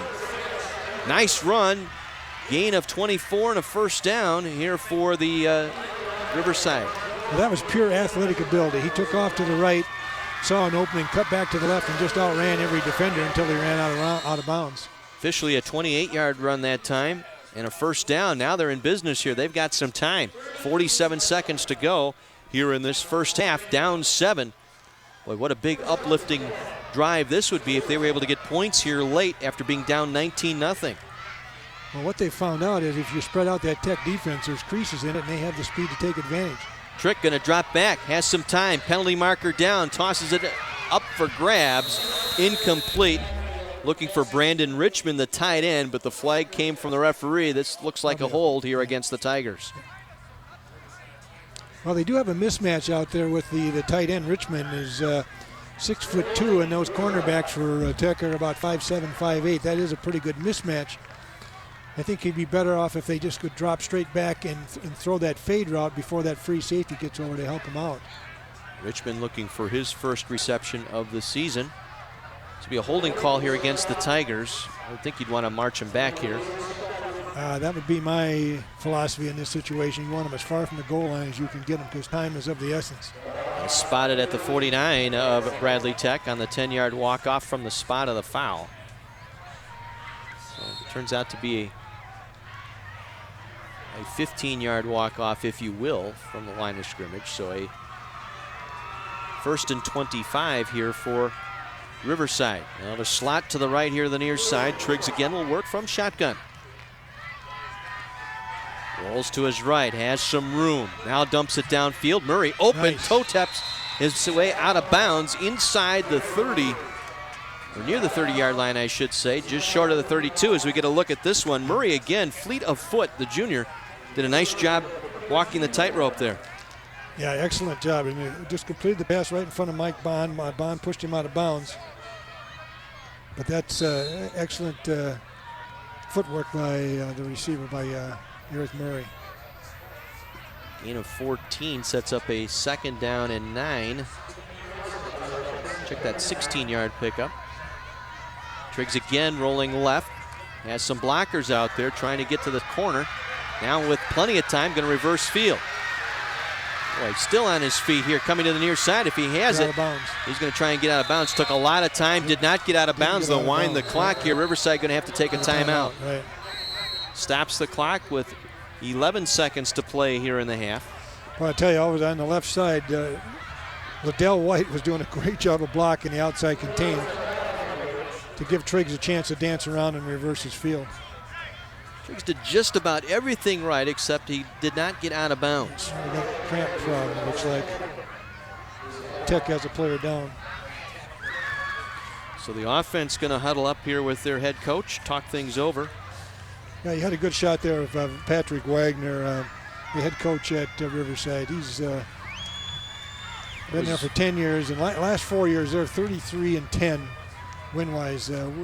When I was at Marquette, we actually played Riverside in 2006 in the quarterfinal game. They had a great team. They had 3 of the best players in the state that year, and they ended up getting knocked out by Arrowhead in the semifinals. In the game that they were winning, and they lost their best running back, and Arrowhead was able to make a comeback and win the game. That was Newhan who had the cramping problem there. A fine outside linebacker. First team all-conference a year ago for Tech. I think they got to get some water in these guys. The defense has been on the field a lot for Tech, and they've been doing a lot of running because Riverside has been all over the field. So 3rd and about 7 here for the Tigers. Ball at the 32 of Tech. Triggs again will work from shotgun, hands it off. White with a big hole up the middle, inside the 25 to the 20. Trying to step out of a tackle and dump down at the 16-yard line. Clock will stop on the made first down. Claiborne on the tackle. That was an excellent run. You can see the balance that Liddell White has. He's also a wrestler, and both wrestlers have great balance because of the skills they learn on the wrestling mat. So we get a look at this kind one. Of a draw play type action. Steps out of one tackle. Good tackle by Claiborne, though. You got to give him credit. Riverside will take their final timeout here in the half with 11 seconds to play. And they'll spot this ball inside the 20. We'll mark it at the 18. There's a 14-yard pickup that time by Liddell White. This is interesting because if they can get some points out of this, I think Riverside gets the ball first in the second half. They could be, if they play their cards right and can make plays, they could be ahead very early in the third quarter. Tech with 19 unanswered points to start our ball game, but now Riverside with 12 unanswered of their own here in the second quarter. And an opportunity now at the 18-yard line for a first down. 1st and 10. Another First Bank first down here for Riverside. Murray split out here the near side, has single coverage. Trigg rolling out to the right. Has some time. He's going to cut it up the field, trying to get to the sideline. He gets out of bounds near the 10-yard line, stopping the clock with 5 seconds left. Yeah, they've got time for one more play. I don't think you can get 2 plays out of 5 seconds. Be an 8-yard pickup, and he wisely gets out of bounds at the 10 with 5 seconds showing here. So you're right, Coach. I think just time for one more play. You got to get it in the end zone. Believe you got to be looking for Murray here somewhere in the back of that end zone. Yeah, I agree. Murray's the flanker. He's got 2 touchdowns tonight. Bringing Barry Beverly in the game. They'll send Beverly over to the far side. Might be, Murray lined up here, single coverage near side. Now they're going to bring him in tight. They'll go with a wing here. Trigg out of shotgun, rolling right. This will be the final play of the half. Has a man in the end zone, throws it up for grabs. Murray with a catch and a touchdown. Tipped it to himself. Murray, his 3rd touchdown of the ball game, and they are an extra point away from tying this one up. Now that was a sweet play. Triggs kept his composure. He kept the play alive. He had 2 receivers in the end zone. Murray did an excellent job of coming to the ball. That's the key to this play. I think that you'll see him if you can. He came to the ball. He tipped it up in the air, kept it alive also. Unfortunately, he was in the end zone by about a shoe length. Trigg did a nice job getting that one over Claybon, who was defending on the play, just enough to give Murray the opportunity. Yeah. They will go for 2 here to try and get the lead with no time showing here in the second quarter. Murray in motion far side. Trigg in under center. White the lone man in the backfield. The toss going to White, trying to get the left side. Inside the 5, powers his way in for 2. And Riverside will take a lead here at the end of the half. Down 19-0 through the first quarter. They have scored 20 unanswered points and will head to the locker room with a 1-point lead. Unbelievable. Well, it's a story of 2 halves. The first part of the first half was all Tech, and the last part of the first half was all Riverside, and we've got ourselves a really good ball game going here. 20 unanswered points. Murray with all 3 touchdowns here in this first half for Riverside, and they take a 20-19 lead into the locker room. Boy, Murray with 2 excellent catches in the end zone tonight. That last one a doozy battling Claybon. Well, he has shown me that he is an outstanding receiver. He has great footwork. He catches the ball in his hands. He knows how to get open. He comes to the ball. He does all those things that a coach teaches him to do, and he's only a junior. Let's go to Mike McGivern with Chris Bevilacqua. Hey, we're here with Coach Bevilacqua from Tech. Tale of two quarters there, Coach.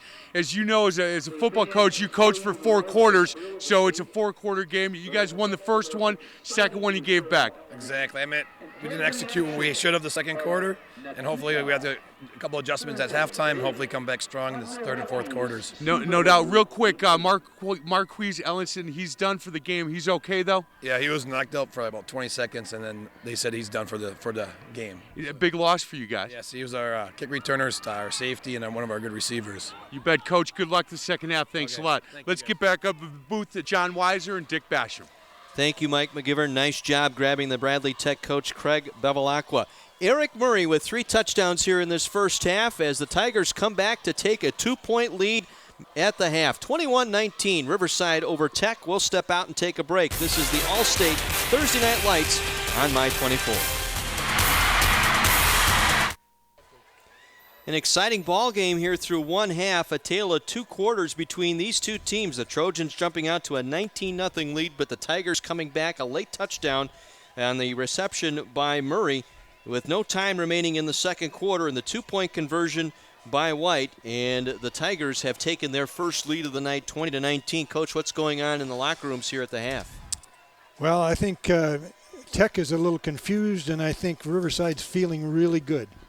They survived that first part of the game where they were surprised a little bit by that spread formation with a lineman out there and 2 receivers. They lobbed some balls down there, got some people in open space, and they didn't handle that very well. They've changed their defense a little bit to play a little bit more man-to-man, but the key thing is they've gotten their offense going and put some points on the board and got control of the game, and they actually do have Tech on the run a little bit right now.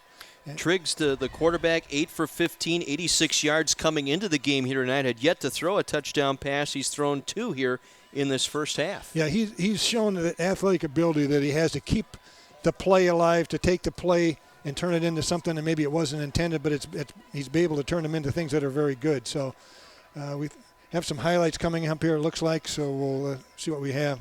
See what we got on the highlight reel here from this first half, I should say, as these 2 teams, a couple of bitter rivals here in this city conference, and it was Tech right off the get-go, the first play of the game. Mm-hmm. They caught him by surprise. They were mismatched numbers-wise. That's Marcus Horn, the running back. He's down the sideline, lob it out there. He just runs underneath it and takes it in. Let me get a look at Trigg here. Going back over the middle, that pass was picked off. Claybon able to make the interception and return it, and looked like Tech was going to be in a walk-away as that set up their second touchdown. Well, you see that Triggs is much better off when he rolls out. He's not a drop-back passer. Reception by McPherson, and then once again the pass over the middle to Green, and Green able to break it inside, set up a 1st and goal here for Bradley Tech, and then it was the big runner, Watkins. Jamal Watkins. Able to bounce it in. It looked right there like Tech was going to run away with it, but Riverside got right it back. Here's Holder. Good play. That's a better defensive play than offensive play, but that changed. And here's the third touchdown, I believe, coming up here on the nice run by Claiborne. That set them up once again. Claiborne, a very strong quarterback at 5'8", 167, tough to bring down. And Horn with a nice run right there, or a nice stop, I should say, by the defense for Bradley Tech. They were really flowing on all gears there in that first quarter. And here's that Claiborne run up the middle, a long run up the middle for the touchdown. Claiborne caught them napping that time on the quarterback draw, able to take it in. This is Holder on the sweep to the right. Good block out there by Horn. This is where the Tigers started to build their momentum here. Started the comeback trail, and then you see the good pursuit here on defense, and Trigg very poised, able to hang on to that ball. Easily could have caught that one up, decided to hang on to it when he got out of bounds. So a very different type of ball game, two different quarters. Tech all in the first quarter, Riverside taking dominance in the second quarter. We're going to step out, take another commercial break. You're watching the Allstate Thursday Night Lights on My 24.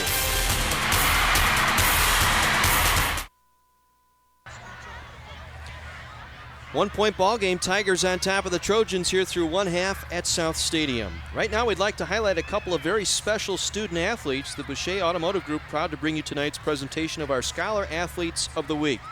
Rebecca Monzingo, advertising specialist for Boucher Automotive, presented our Scholar Athlete of the Week award. Presented to our Scholar Athlete of the Week to Bradley Tech's Michael Bond, a 3.63 GPA. He's ranked 7th in his high school class. He's a football and basketball athlete, was all-conference a year ago in football, National Honor Society of High School Scholars, and a student government participation. And Micah Farage for Milwaukee Riverside, a 4.0 GPA. He is ranked number 1 in his class, a soccer and swimming athlete. He is also part of National Honor Society. Rebecca presented that award earlier this evening. Tonight's Scholar Athletes will be in the running to receive a $5,000 scholarship courtesy of Boucher Automotive. One of our weekly Scholar Athletes will then be chosen to receive that award at the end of the season. Mike McGivern on the sideline with the commish, Milwaukee Public School Commissioner of Athletics, Bill Molbeck. Hey, Bill, thanks for spending a few minutes with us here at halftime. What a great showcase game for MPS. It's been a great game so far. Two different quarters, Tech taking over the first quarter and Riverside kind of coming back real strong in the second. Hey, Bill, I got to tell you, I'm really impressed with the crowd here tonight. A lot of energy, kids really getting into it, a lot of families and stuff. And I have to tell you, I just love the size of the crowd. Very enthusiastic crowd. We're very happy with the crowd today, too. We did some pre-sale with the kids at the schools, and they went really quick. So we're looking forward to a good half and good crowd here. Yeah, you bet. Hey, last question. We had talked off break here a little bit about youth programs and the advantage for some of the suburban schools because their kids are in 4th, 5th, 6th grade running the same offense that the varsity team is playing. You guys are involved, maybe not under your umbrella, but involved in a lot of youth programs in the city as well. Yeah, we there's nothing under MPS, but we do run collaborations with several different football organizations within the city. Hopefully those kids are getting the basic skills of tackling and blocking. They aren't running those same offenses, but we do hope that they're getting, and I know they are getting those football skills so that they're coming to our high school programs ready to go. Hey, Bill, thank you so much. Again, we're looking forward to a great second half. We're going to get to a break. The other side of the break, we'll get back up to the booth with John Weiser and Dick Basham. Late touchdown in that second quarter, and Riverside has taken a 1-point lead as we get set to bring you third quarter action here from South Stadium. Dick, really a difference in the rushing stats, the difference for Riverside in that first half. Yeah, the total yards for both teams is fairly even. Riverside's 218 and Tech is 196, but the stat that really I think has made the difference is the 155 yards rushing for Riverside. So 155 yards rushing, total yards fairly even, but the turnovers, the Trojans with 2. Yeah, those were huge because it allowed Riverside to get back in the game. I think the passing yardage is a little bit deceiving for Tech. That 143 yards, about half of that came on the first play of the game. They haven't really been super effective since that time, though. Time now to check in with other sideline reporter of the night, Brian Calhoun. I'm with Coach Wagner from Milwaukee Riverside. Coach, after falling down 19-0 in the first quarter, you guys scored 3 quick touchdowns in the second quarter. You guys go 2019. What does your team have to do to keep the momentum going into the second half? Just stay focused and give a great effort every play, really. we tell our kids, don't worry about the last play, just worry about the net. Don't worry about it, but stay focused on every next play. And at first, with punch us in the mouth, we got a little back on our heels going, whoa, we didn't expect this. But then once our kids got rolling and they do what they're taught, we're okay. So that's all it really is, just staying focused and playing hard. Same concepts. All right, thanks, Coach. Good luck in the second half. Back up to the booth. Well, an exciting first half sees Riverside gain the lead with no time on the clock in the second quarter. What kind of drama will we have in the second half? Stay tuned. Second half set to come your way. This is the All-State Thursday Night Lights on My 24. Eric Murray's third touchdown of the ball game has given Riverside a 1-point lead as we get set to start second half play with Dick Basham, John Weiser with you. Hope you're enjoying this one, a city conference clash tonight at South Stadium, Milwaukee's beautiful south side. Riverside, who had won the toss to start the ball game, electing to go on defense, will get the ball here to start the second half, and clearly the momentum in favor of the Tigers right now. Yeah, they've been very impressive, I have to say. You can't start the game much worse than they did for Riverside, and it's a credit to Patrick Wagner and his coaching staff that his kids did stay focused. They knew what they had to do and what they could do. Once they got a little rhythm going, they really took over the game and turned it around. And now they get the ball out to start the second half, which is huge. If they can go down and score, they could find themselves ahead by a significant amount here to start the half. Murray and Holder standing deep to receive this kickoff for Riverside.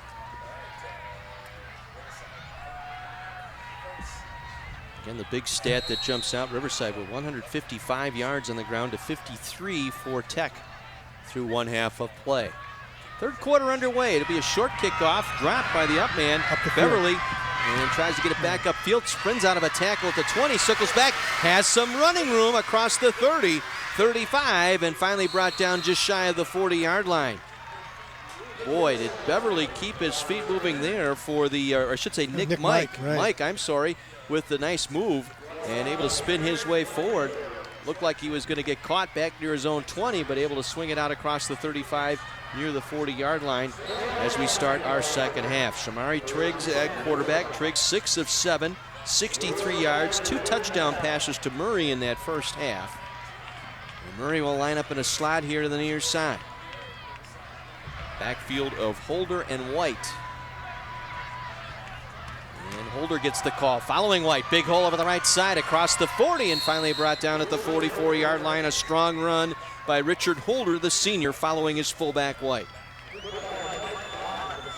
Once again, just simple lead ISO following the fullback, Michael Bond, the corner on that far side, able to make the stop. That was a great block by Liddell White. He put Marcus Miller right on the ground, and Holder used that block and turned up the field, made it a very nicely executed play. Gain of 5, 2nd and 5 from the 44. Triggs will work from shotgun, brings Murray in motion. They'll hand it off this time. Coming back near side is White. He's going to be slung down for a loss back at the 41-yard line. Marcus Horn that time, who got a hand on him, the middle linebacker, the junior, playing both ways for Tech. Able to drop him for a loss. Running back on running back there. Not much up front that time. He was able to fight his way through. Well, I think Horn showed his strength. He bench presses 330 pounds, and he threw White down pretty easily there. Easily Horn, the strongest player on this Tech team. Right. Loss of 4, 3rd and 9 for the Tigers. Ball at their own 41-yard line. Trigg from shotgun, 2 receivers right. Going to sprint out to his right. With time, now cuts it upfield across the 40, angles to the far sideline and out of bounds, just shy of the 45.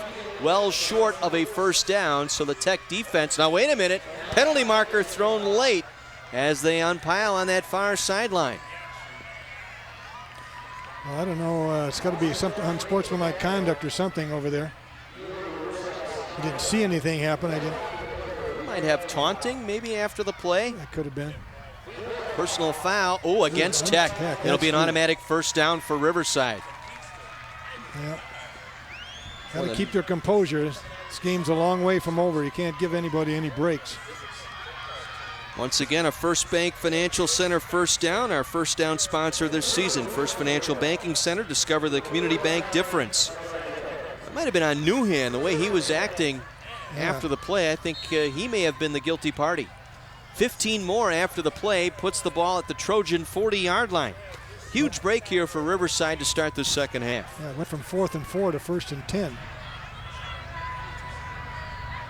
Double wing left and right here as they'll hand it off. Again, it is White at the line of scrimmage, tries to bounce it back to right, keeping those feet moving.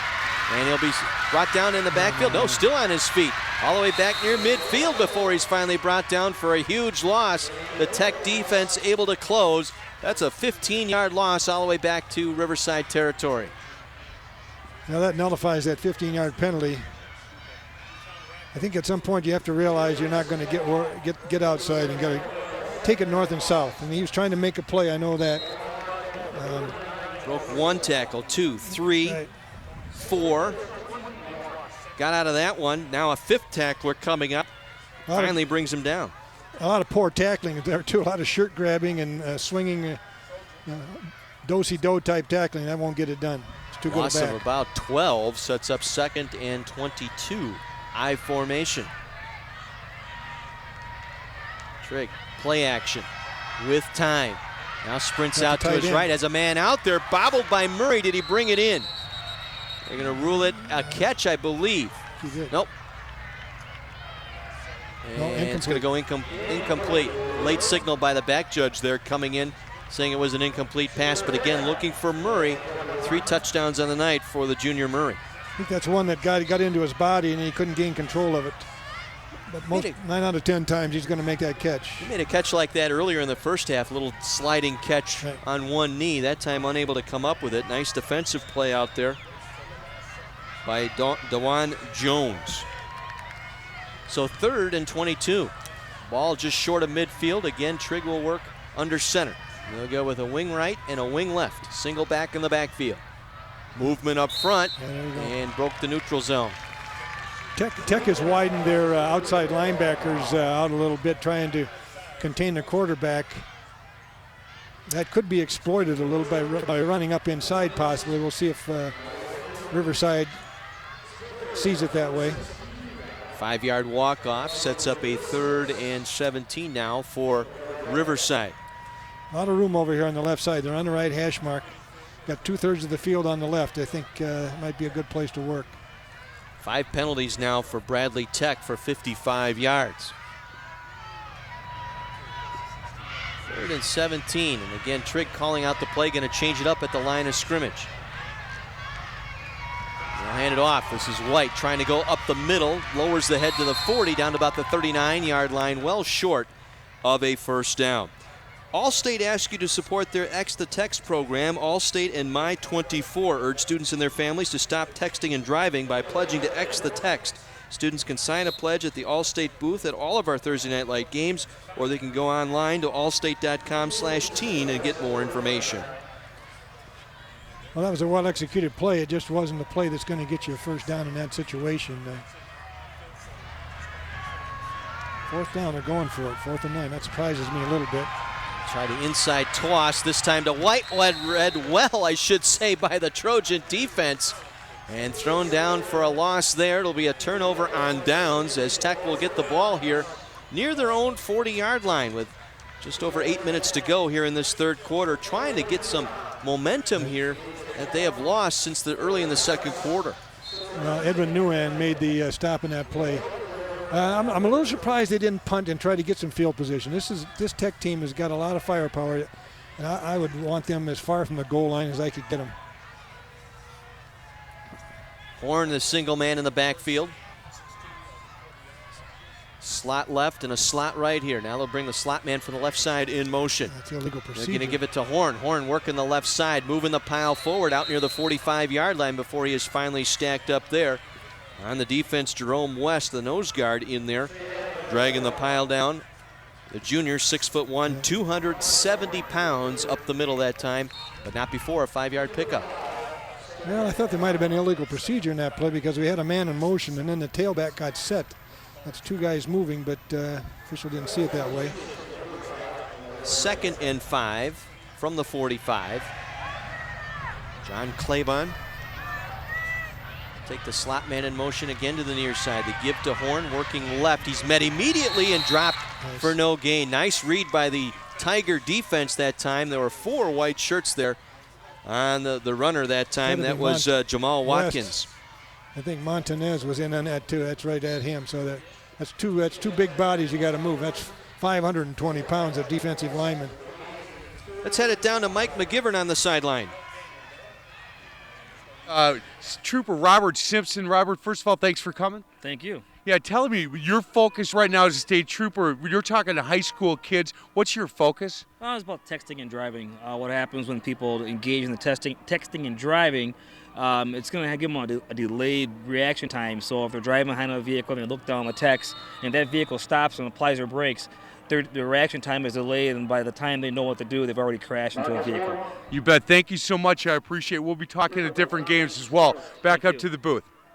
Thank you, Mike. Good job down there on the sideline. Both Mike McGivern and Brian Calhoun tonight. Short of the first down, it's going to be 4th and about 1 here. Marcus Horn on the carry that time for Tech. That was another interesting call. They're going to go for it on 4th and 1. Trailing by 1 point here as we hit the midway point of this third quarter. They'll go for it on 4th down, 4th and 1. And the spread look. Fumble the snap. It's loose on the turf. There you go. It doesn't matter here as the Tiger defense gets tough on the Tech offense here. And I'm not sure if Claiborne ever got the snap. I don't think he did. It just, I think the defense was across in their face right away. That's a huge turnover. Kyle Lofton, the center, 5'10", 210-pound on that exchange. Yeah, he's a little bit outmanned because the nose man from West, Riverside, the junior, West, 270 pounds. So. Well, the Tigers take over on downs at the Trojan 48-yard line. 6:06 to play, third quarter, leading by a point. Triggs from shotgun. Going to hand it off. Murray coming back around near side. Cuts it upfield, midfield, 45-40. Breaks the tackle down to the 39-yard line before he is wrestled down sharply that time. Looked like... that's Beasley, I believe. Beasley? Yes. Yep. Treese Beasley, the cornerback on the stop that time for Bradley Tech as we get a look at this one, Dick.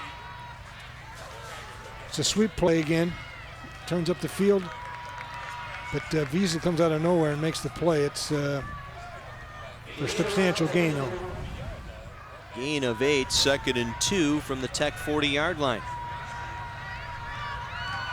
And the give is to White. Busted out left side, inside the 40, down to the 35-yard line. Good for a Riverside first down. Liddell White on the carry that time for Riverside. Claiborne again bringing him down. Well, he's going to be sore tomorrow when he gets up, I'll tell you that. Liddell White, another tough run for the Tigers. I've been very impressed by him tonight. He's got excellent balance there. He protects himself well, gets his pads down, gets that extra yard on the hit. The only time you can really criticize is on that play where he tried to go back and forth across the field. Otherwise, keep it going north and south. That'll get it done. Murray slides in motion here. Will line up as a third receiver to the left side. Single coverage to the right. We'll give this time to the tailback.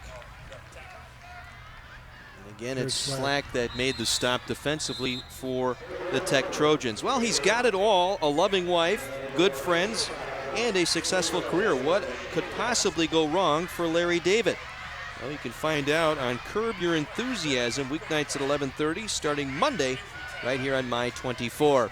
We're going to step out, take a break. 4:39 to play, third quarter. Riverside by 1 over Tech here at South Stadium on My 24 All-State Thursday Night Lights.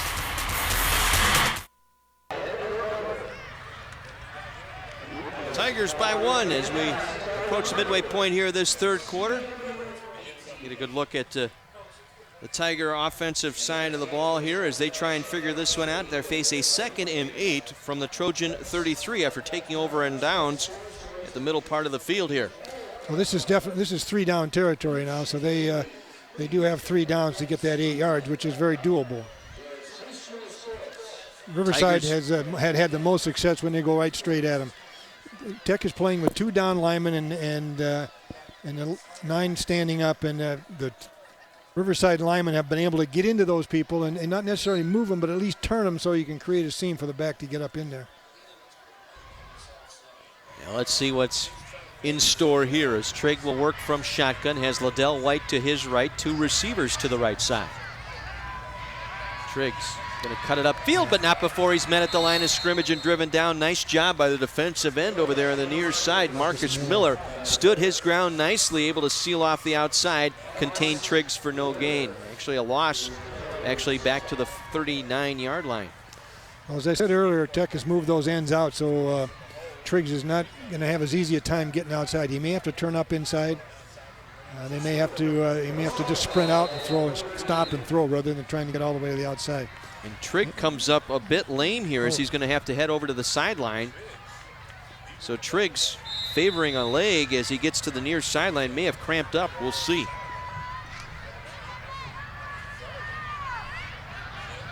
Beverly's going to play quarterback. Beverly now will take over Wildcat on the snaps. They'll Wildcat it here. No, that's not true. He's going to be the running back. 84. Try the inside handoff, and on the keep that time. He's not on our roster, so I can't tell you who number 84 is. We can tell you, though, Newhan made the stop. Right. And we got a different set of rosters here than what we had earlier. I don't have an 84 either, my friend. Right, so he's going out anyway, and Trigg's coming back in. He's got a little hitch in his get-along, but I think he'll probably be okay. Let's take a look at our collision of the game. That occurred earlier this evening right here, coming right at you. So he gets stacked up right there. Yep, stacked up nicely as Newhan completes our collision of the game. And on the play, Trigg back in there now, going to throw against the body, back over the middle, but I believe he may have stepped out of bounds back near his own 45-yard line on 4th down. Wow, a huge break here for Tech. They will get the ball back, I believe. They'll mark him out at the Riverside 45-yard line. Let's get a look at this one, Dick. I'm surprised he just didn't decide to keep it. Now, this is a case of trying to make a bad play a good play. You can't fault him for trying. Nice job by Marcus Horn to run him out to the boundary that time, and Trigg stepping out, turns it back over on downs. Tech with good position here. Newhan with our collision of the game, brought to you by the Boucher Auto Group, with body shops and service departments all over southeast Wisconsin to fix whatever is dented or broken on your car. Here's that off-balance tight formation we saw in the warm-ups. The give to Horn. He's going to follow his blockers inside the 40, down to the 35-yard line. Good 9, maybe 10-yard pickup for Marcus Horn. They go with that double mouse over there on that left side. This is something we saw in the warm-up they didn't use in the first half. Budnowski made the tackle on that play, but this is big-time power football right here. They've got the line unbalanced. They've got 2 backs up in the slots between the tackles and the end. And Riverside has seen this before, so I would imagine they have an alignment to counter it. We'll see if power meets power here. They go back to that formation. And they'll fake the handoff. This is Claybon coming around the left side. Not sure if that was a planned play or not. It looked like he had trouble getting it to Watkins, and Claybon, I think, wisely kept that football and took it to the outside. That might be our smart play of the game coming up later on. By the running back, by Watkins' reaction, I think he was supposed to get the ball. But Claybon took it and was able to get 3 or 4 yards out of the play. They're in 4-down territory, so we're back to 3 downs to gain 6 yards. That might be in the running for our smartest play of the game, brought to you by Wisconsin National Guard. Back in that power formation. 2nd and 6. Once again. Nice defense. Budnowski. Yep. And Horn on a nice carry that time, but Budnowski stepping up. Boy, we've called his name most of the night tonight, the middle linebacker. He's had a very good game, and he's going to have to, because I think Horn's going to be the guy they're going to go to now. This is a power situation. Check out the Wendy's Varsity Blitz High School Football Coaches Show every Saturday morning at 10 on Sports Radio 1250 WSSP. Mike McGivern and Joe Cook will talk to different coaches each week. Saturday mornings at 10 on Sports Radio 1250 WSSP. Big third down here for the Tech Trojans. 3rd and 5 from the 30-yard line of Riverside. Hard count. Claiborne will turn and give. This time it's Watkins trying to get the left side, and then nothing doing. The Riverside defense able to smoke it out nicely. Might have been Jerome West in there. I can't get the number yet, but there's somebody in the middle of the defense got inside.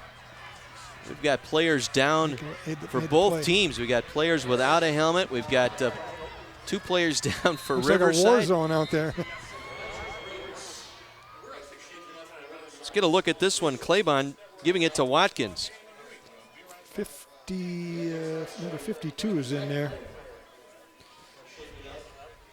Lost the football there, and Claiborne got shaken up. Looked like that left leg got turned up underneath him. And then we also have a Riverside player down. 52 is not on our roster either, so I can't give anybody credit for that tackle, but he made a great play. Elijah Briggs there on your screen, getting back up on his own, headed over to the Riverside sideline. Looks like he'll be okay.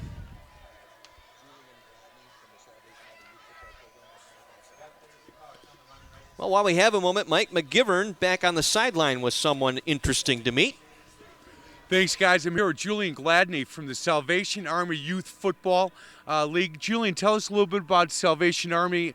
You're involved with 2 public schools, correct? Correct. We have 2 programs, with one with Hamilton and the other one with Riverside. And how many kids total play for the Salvation Army Youth Football League?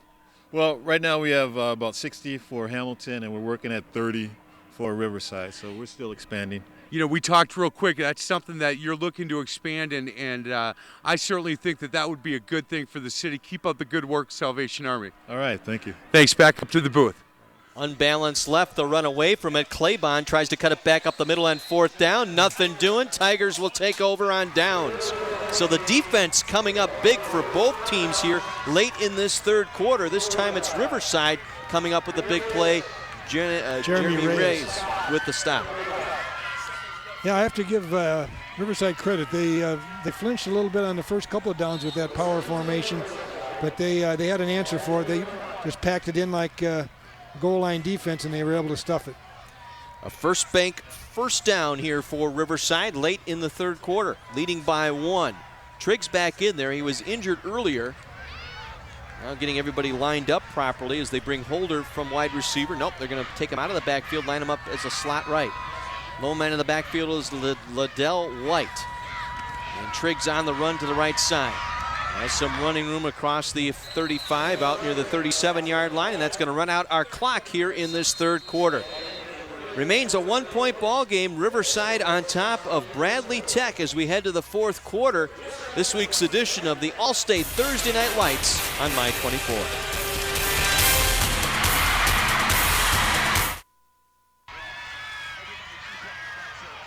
Final 12 minutes set to come your way from South Stadium on Milwaukee's south side. Tigers holding to a 1-point lead over Bradley Tech. Riverside going left to right here to start our 4th quarter. It's Murray coming around the left side. Lowers his head but ran right into the linebacking core that time of the Tech defense. Yeah, that play had a good start, but once he turned upfield, the linebacker wrapped him up. Looks like it might have been Marcus Miller. Good to see Newhan back in there. He had left earlier tonight, had some cramping issue, but as we get a look at this one. You see Murray coming across. Linebacker steps up right there. It's number 23. That's Newhan. He made the play. Yeah, that's a good play. 3rd and short from the 38. I formation, play action. They'll roll Triggs out here to the near side. Pump fakes once, now fires a man here to the near side. Murray again with the catch near midfield. Should be enough for a 1st down gain of 11. Yeah, he just goes down the field, just hangs out by the sideline there, and he's just like the safety valve. Tech blitzed that time, and Triggs was able to get outside and get some room. Once again, they go I formation, but throw out of this formation. Triggs pump fakes. Right there's his man. He's right there, and Bond is right on him, but there's not much he can do about it. He gets his body. It's like rebounding in basketball. You get body position. Another first down here for Riverside. We're just underway 4th quarter. Riverside moving the ball out to midfield. They get a defensive stop here, and now with some opportunity near midfield as Murray lines up in a slot to the left side. And they give it to White, breaks the tackle line of scrimmage, bounces it outside, cuts it back at the 45, still on his feet, struggles forward for a gain of 9 before he's finally pulled down. We talked about the strength of Liddell White, the 5'9 junior, 185. Not going to wow you with speed, but certainly has plenty of power. Right, he is an excellent running back. He's inside and outside, but once he gets up in there, he's got very good vision. He's got great balance. He makes the first guy miss. He was tackled by Jamal Watkins on that last play. Good stiff arm there as he tries to bounce it to the outside. Little stutter Watkins step. Jumped. Oh, he got a hold of his ankle. Yep. Got a little help from... Got to get that pad level down, as Mike McCarthy would say. Exactly. Make that tackle. 2nd and 1. You don't have any belly button pads, use your shoulder pads.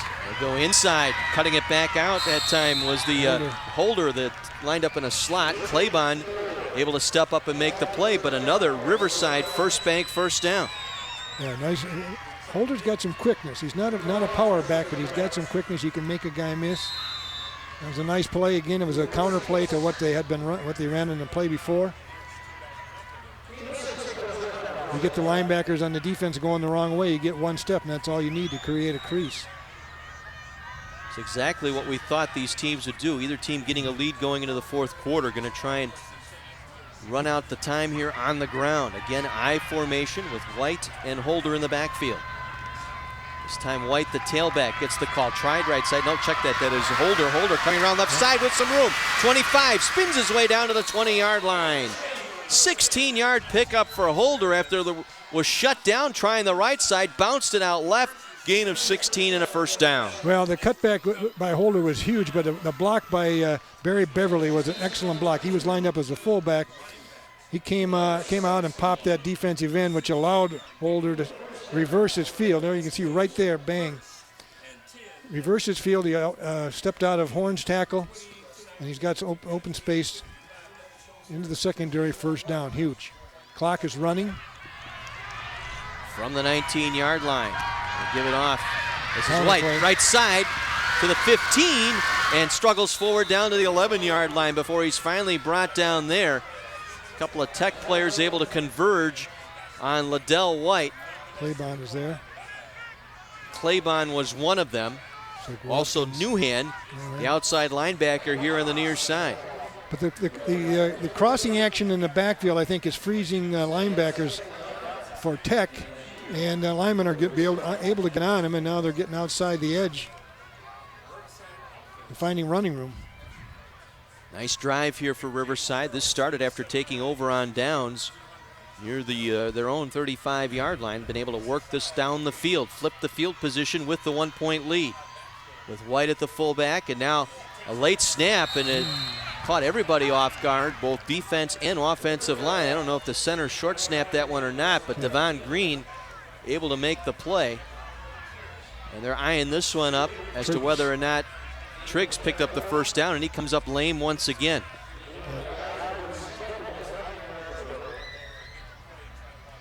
He's going to be short a yard. They may ask to bring in the sticks here. Clock will stop with 7:53 remaining here in the game. Once again, Allstate asks you to support their X the Text program. Allstate and My24 urge students and their families to stop texting and driving.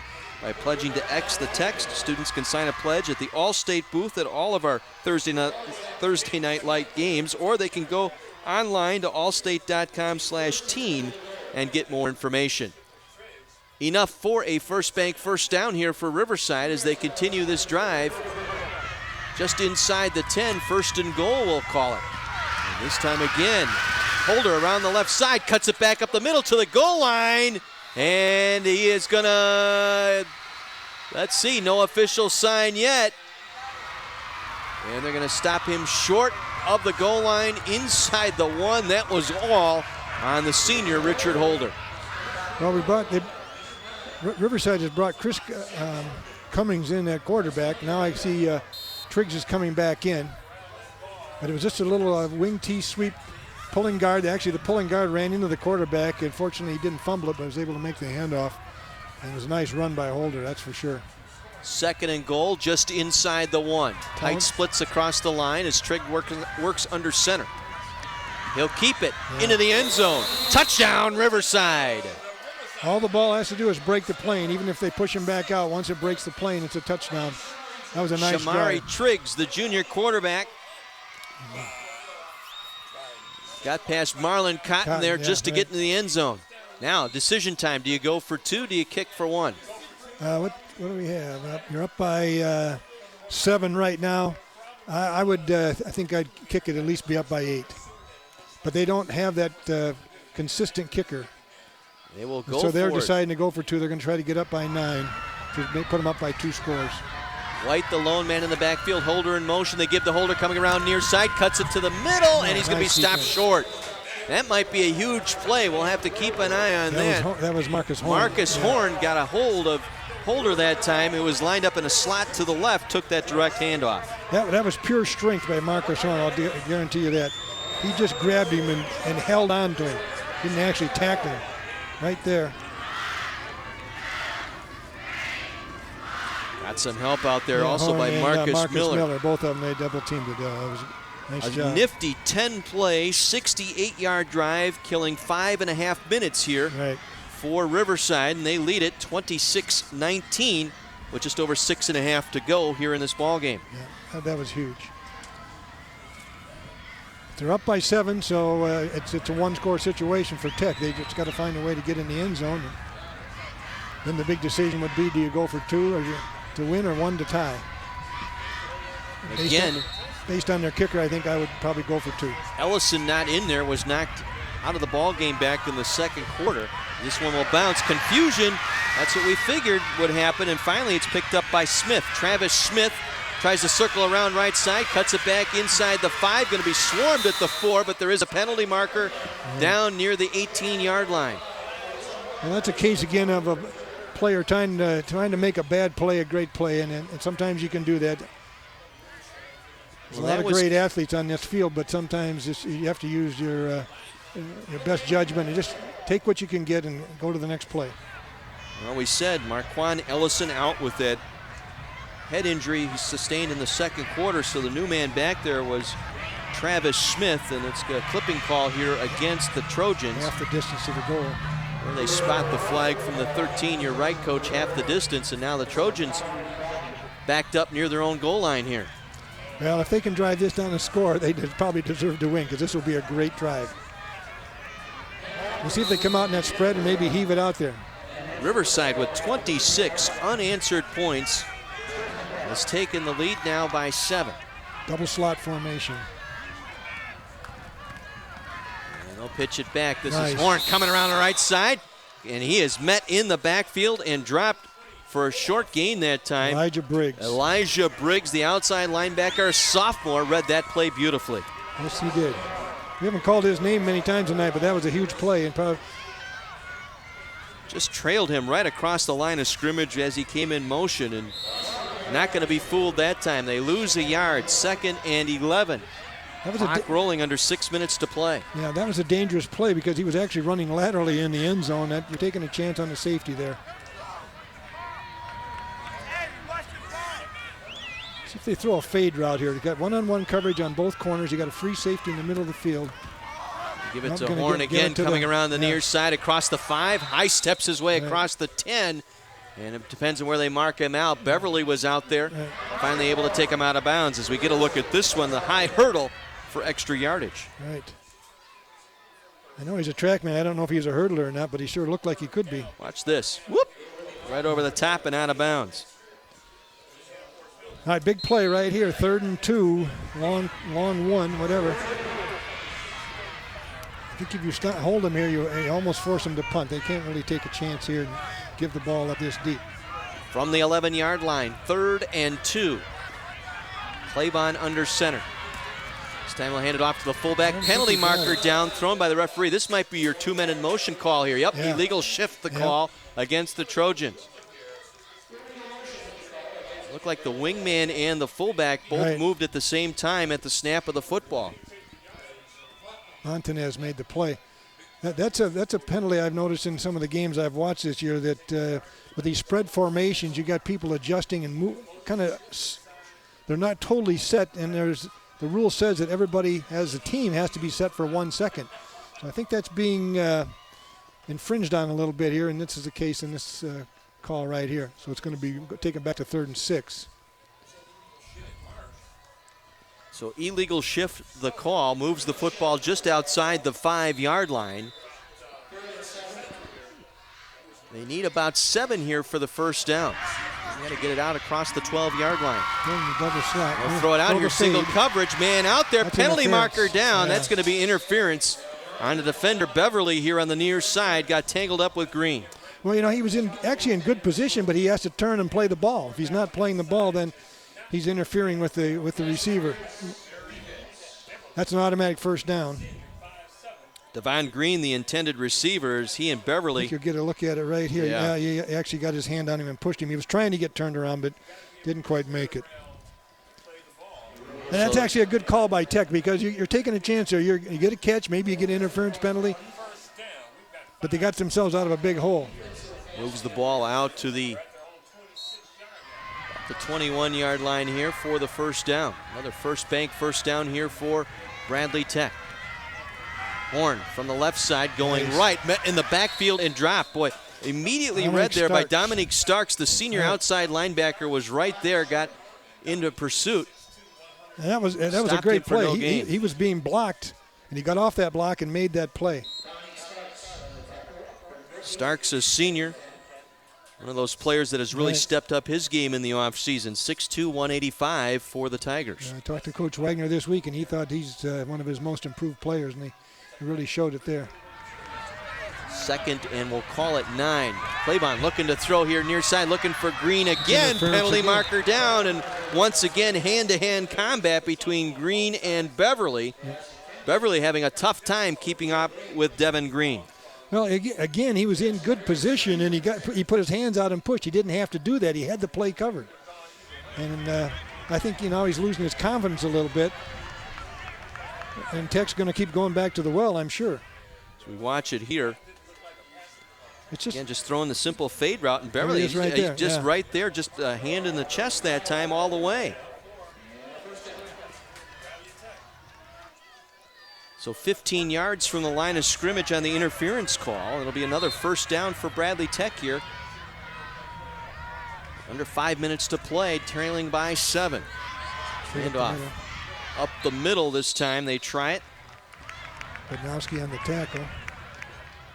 It's Horn the ball carrier, I believe. Devontae Griffin, number 4. Griffin, a senior. He's a backup quarterback. Also sees some time at running back. 5'9", 220-pound. Briggs and Bednowski there defensively. Bradley Tech now stepping it up. They realize time of the essence here. Trailing by 7 late. Once again, Griffin again spins his way through the hole, fights his way forward, close to a first down. Montañez, the defensive tackle there.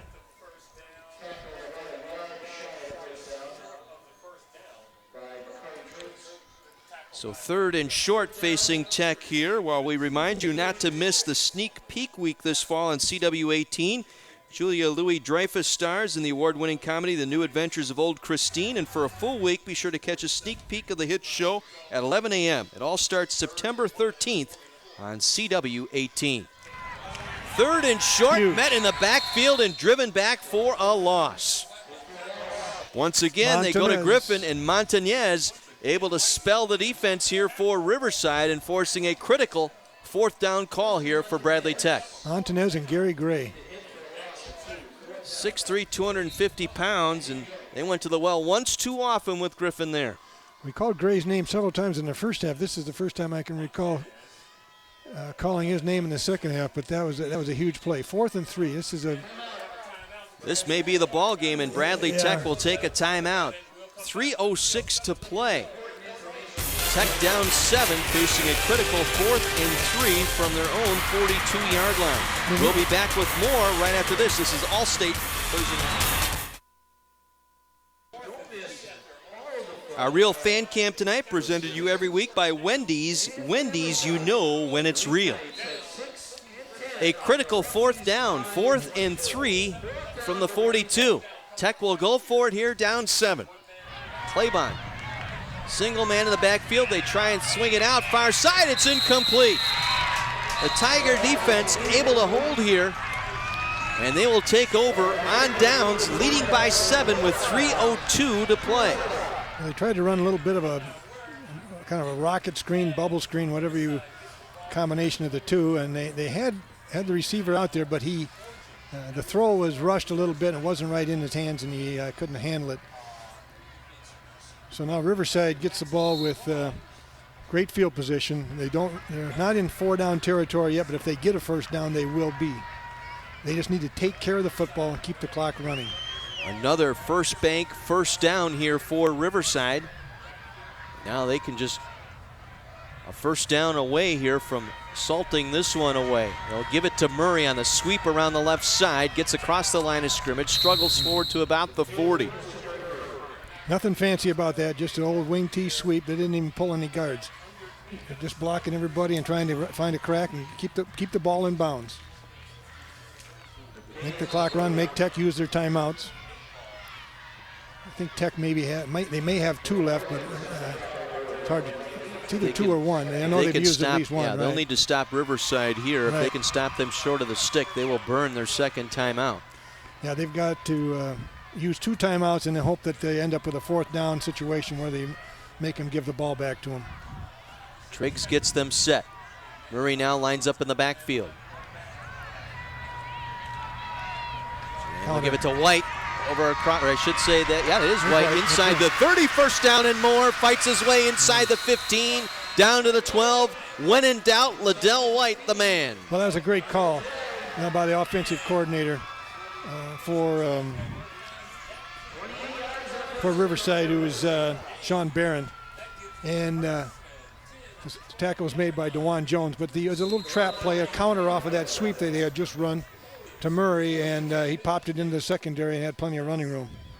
Stepped out of that initial tackle by Watkins and able to pick up the first down. 1st and 10.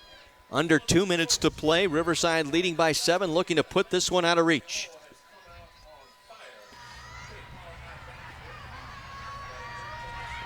Liddell White, the fullback.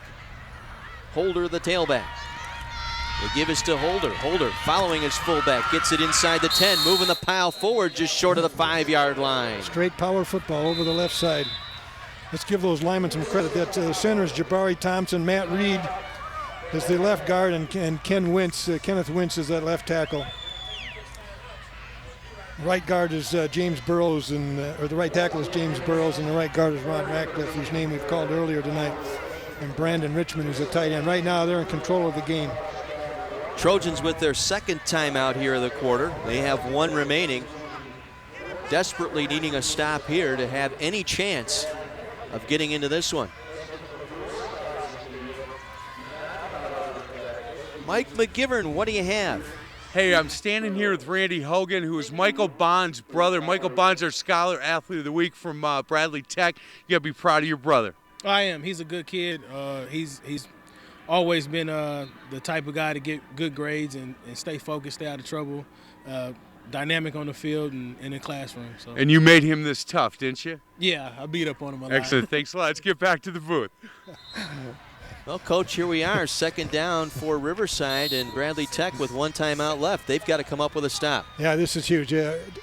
Riverside, their coaches are saying take care of the ball, and Tech coaches are saying we need the ball. White and Holder. Holder gets the call. Stopped in the backfield and will be shoved back for no gain. Yeah. Trojans smother the football there. They'll take their final timeout, I believe. Right. That was your basic gang tackle, jailbreak tackle. John Jude made that play. Now be careful here if you're Bradley Tech. A little jawing going on in there. I know, Don't right. want to give this field position up here on a penalty and give them an automatic first down. They will take the timeout. Trojans now out of timeouts. We have 1:18 to play. The Tigers of Riverside holding a 7-point lead, but threatening here to put this one out of reach. Right. They'll be facing a 3rd and 5 from the Trojans' 7-yard line. It certainly would be interesting if Tech gets the ball back here with a minute to go. and a chance to win because they have had some success putting the ball in the air, that's for sure. I would think that Riverside would probably go to some kind of a prevent defense or nickel defense, bring another back in the game and just dare them to run the ball, which they don't have time to do. So, but if they take care of business here, they may not have to worry about that. Trojans scored the first 19 points of our ball game, but since then Riverside 26 unanswered points. The pendulum swung the other way early in that second quarter. The recovered muffed kick that set Riverside up, and that got them going early in that second quarter.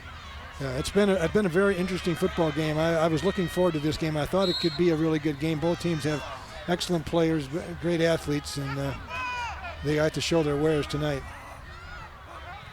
White and Holder. Holder gets the call, cuts it back to the slot, tries to get outside. Collision back outside the 5 and finally brought down. I didn't get a number on that first man through. That might have been Claybon who got in there first. Yeah. And then Miller able to finish it up. Claybon's a guy who made the play because he was going to run for a touchdown until he threw him off course. Claybon's hurt. He's coming off, so now they're going to bring in the backup safety. Fourth down here. If you're Riverside, you probably take this down as far as you can and then take the timeout, facing a 4th and 6. They can get it just inside the 2-yard line for the first down. 40 seconds to play here in the ball game. I think that's Treese Veasley who has come in at safety. Or maybe he's at corner and they moved Bond into at safety. Under 10 seconds on the play clock. Triggs will snap the football. They'll give it to Holder. Holder inside the 5. And let's see where they spot him. Looks like he may be short of the first down. So the Trojans looking at about a 94. This will be interesting. 94-yard trip here to try and tie this one up. This game is not over, I can tell you that, because they have the wheels to get the ball in open space. 18 seconds to play.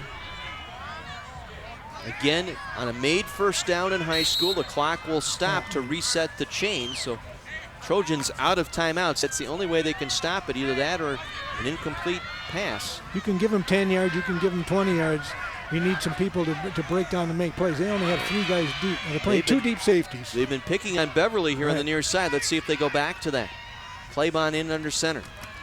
They got to throw the ball. He's now down. He's got to get out of the end zone to avoid the safety, and he just does get it back to about the 2-yard line. Again, Tech without any timeouts. Clock rolling here. They need to under spike 10 the ball. seconds. They've got to clock the ball right here. And they get the snap off, and then there was a whistle. Clock is stopped. And they're going to have one more play. I think we're going to get one more play. You're right. I heard a whistle before the snap, Dick. So did I'm I. not sure if there was a timeout called by Riverside. I don't think so. I thought I heard a whistle. Nope, it's going to be a procedure call. Flag sitting down near the goal line thrown by the line judge here, so it's going to be a penalty half the distance against Bradley Tech, but they might not have all been set. Well, they got to get on the line and run a play here, because I believe the clock will start. So here we go, 99 yards needed. Stark's back in the game. And they won't get the snap off as the clock runs out. My goodness, the Trojans, after that penalty, the clock reset and wound down, and the Riverside Tigers have upset the Bradley Tech Trojans here tonight by a final of 26-19. 26 unanswered points by Riverside tonight, and they come out victorious in this city conference battle. Your final 26-19. We'll step out back with more from South Stadium after this. This is the All-State Thursday Night Lights on My 24.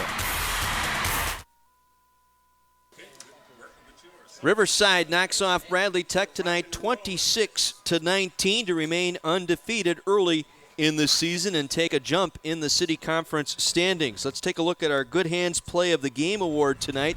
And that actually goes all the way back to the first play of the ball game. This is a pass play. It's a formation that kind of surprised Riverside a little bit. It's a spread formation. And Claybon just heaves it down the field, and Marcus Horn runs underneath it and takes it in for a touchdown untouched. Marcus Horn, our first touchdown of the night. That is our Good Hands Play of the Game Award presented by Allstate. Let's head it down to the sideline. Brian Calhoun. I'm with Coach Wagner from Milwaukee Riverside. Congratulations on the win. You have a banner from Wisconsin National Guard. Here's your trophy for being the winner of Thursday Night Lights Game of the Week. Congratulations, Coach. Here you go, guys.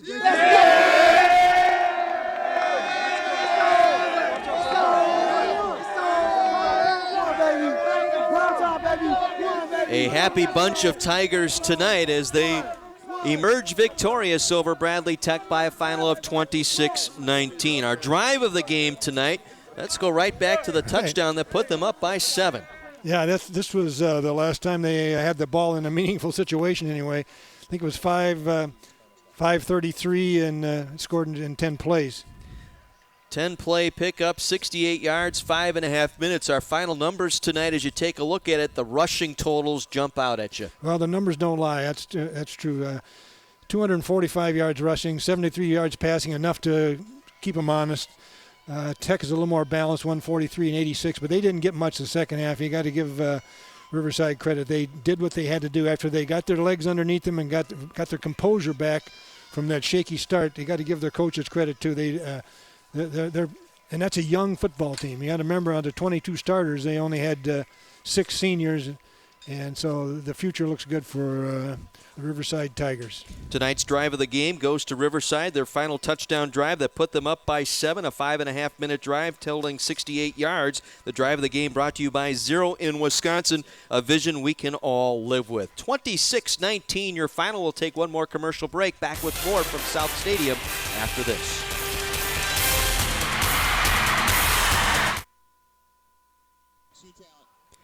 Riverside by a touchdown tonight. The Tigers over Bradley Tech 26-19. And Dick, our players of the game tonight.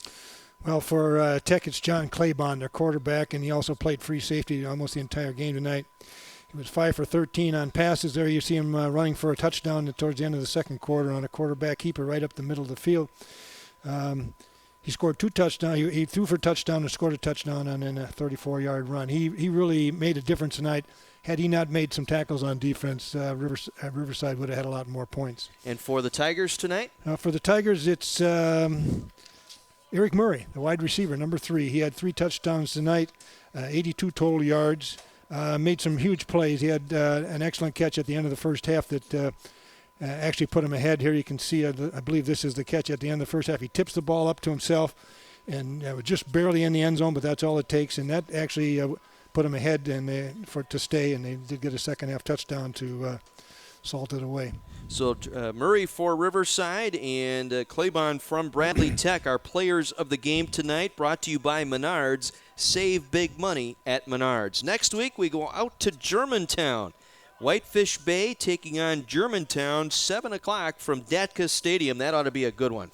Well, we have 2 experienced coaches there, Jim Tejan from Whitefish Bay and Phil Datka, who's announced this past week that he's going to retire at the end of the season. He's a friend of mine. We worked together up at the Packers a few years ago, and he's got 42 years, I believe, at Germantown. And we have him on twice this year. Our last game is going to be Germantown again. It's really fitting. So I'm looking forward to seeing him and seeing a good football game up there. Can it be any better than this one here tonight? We hope so. Next Thursday night in Germantown. Germantown hosting Whitefish Bay. My thanks to all of our fine crew here on My 24 for bringing you this edition of the All-State Thursday Night Lights. Your final tonight from South Stadium. Riverside 26, Bradley Tech 19. So long, everyone. Thanks for tuning in to All-State Thursday Night Lights on My 24.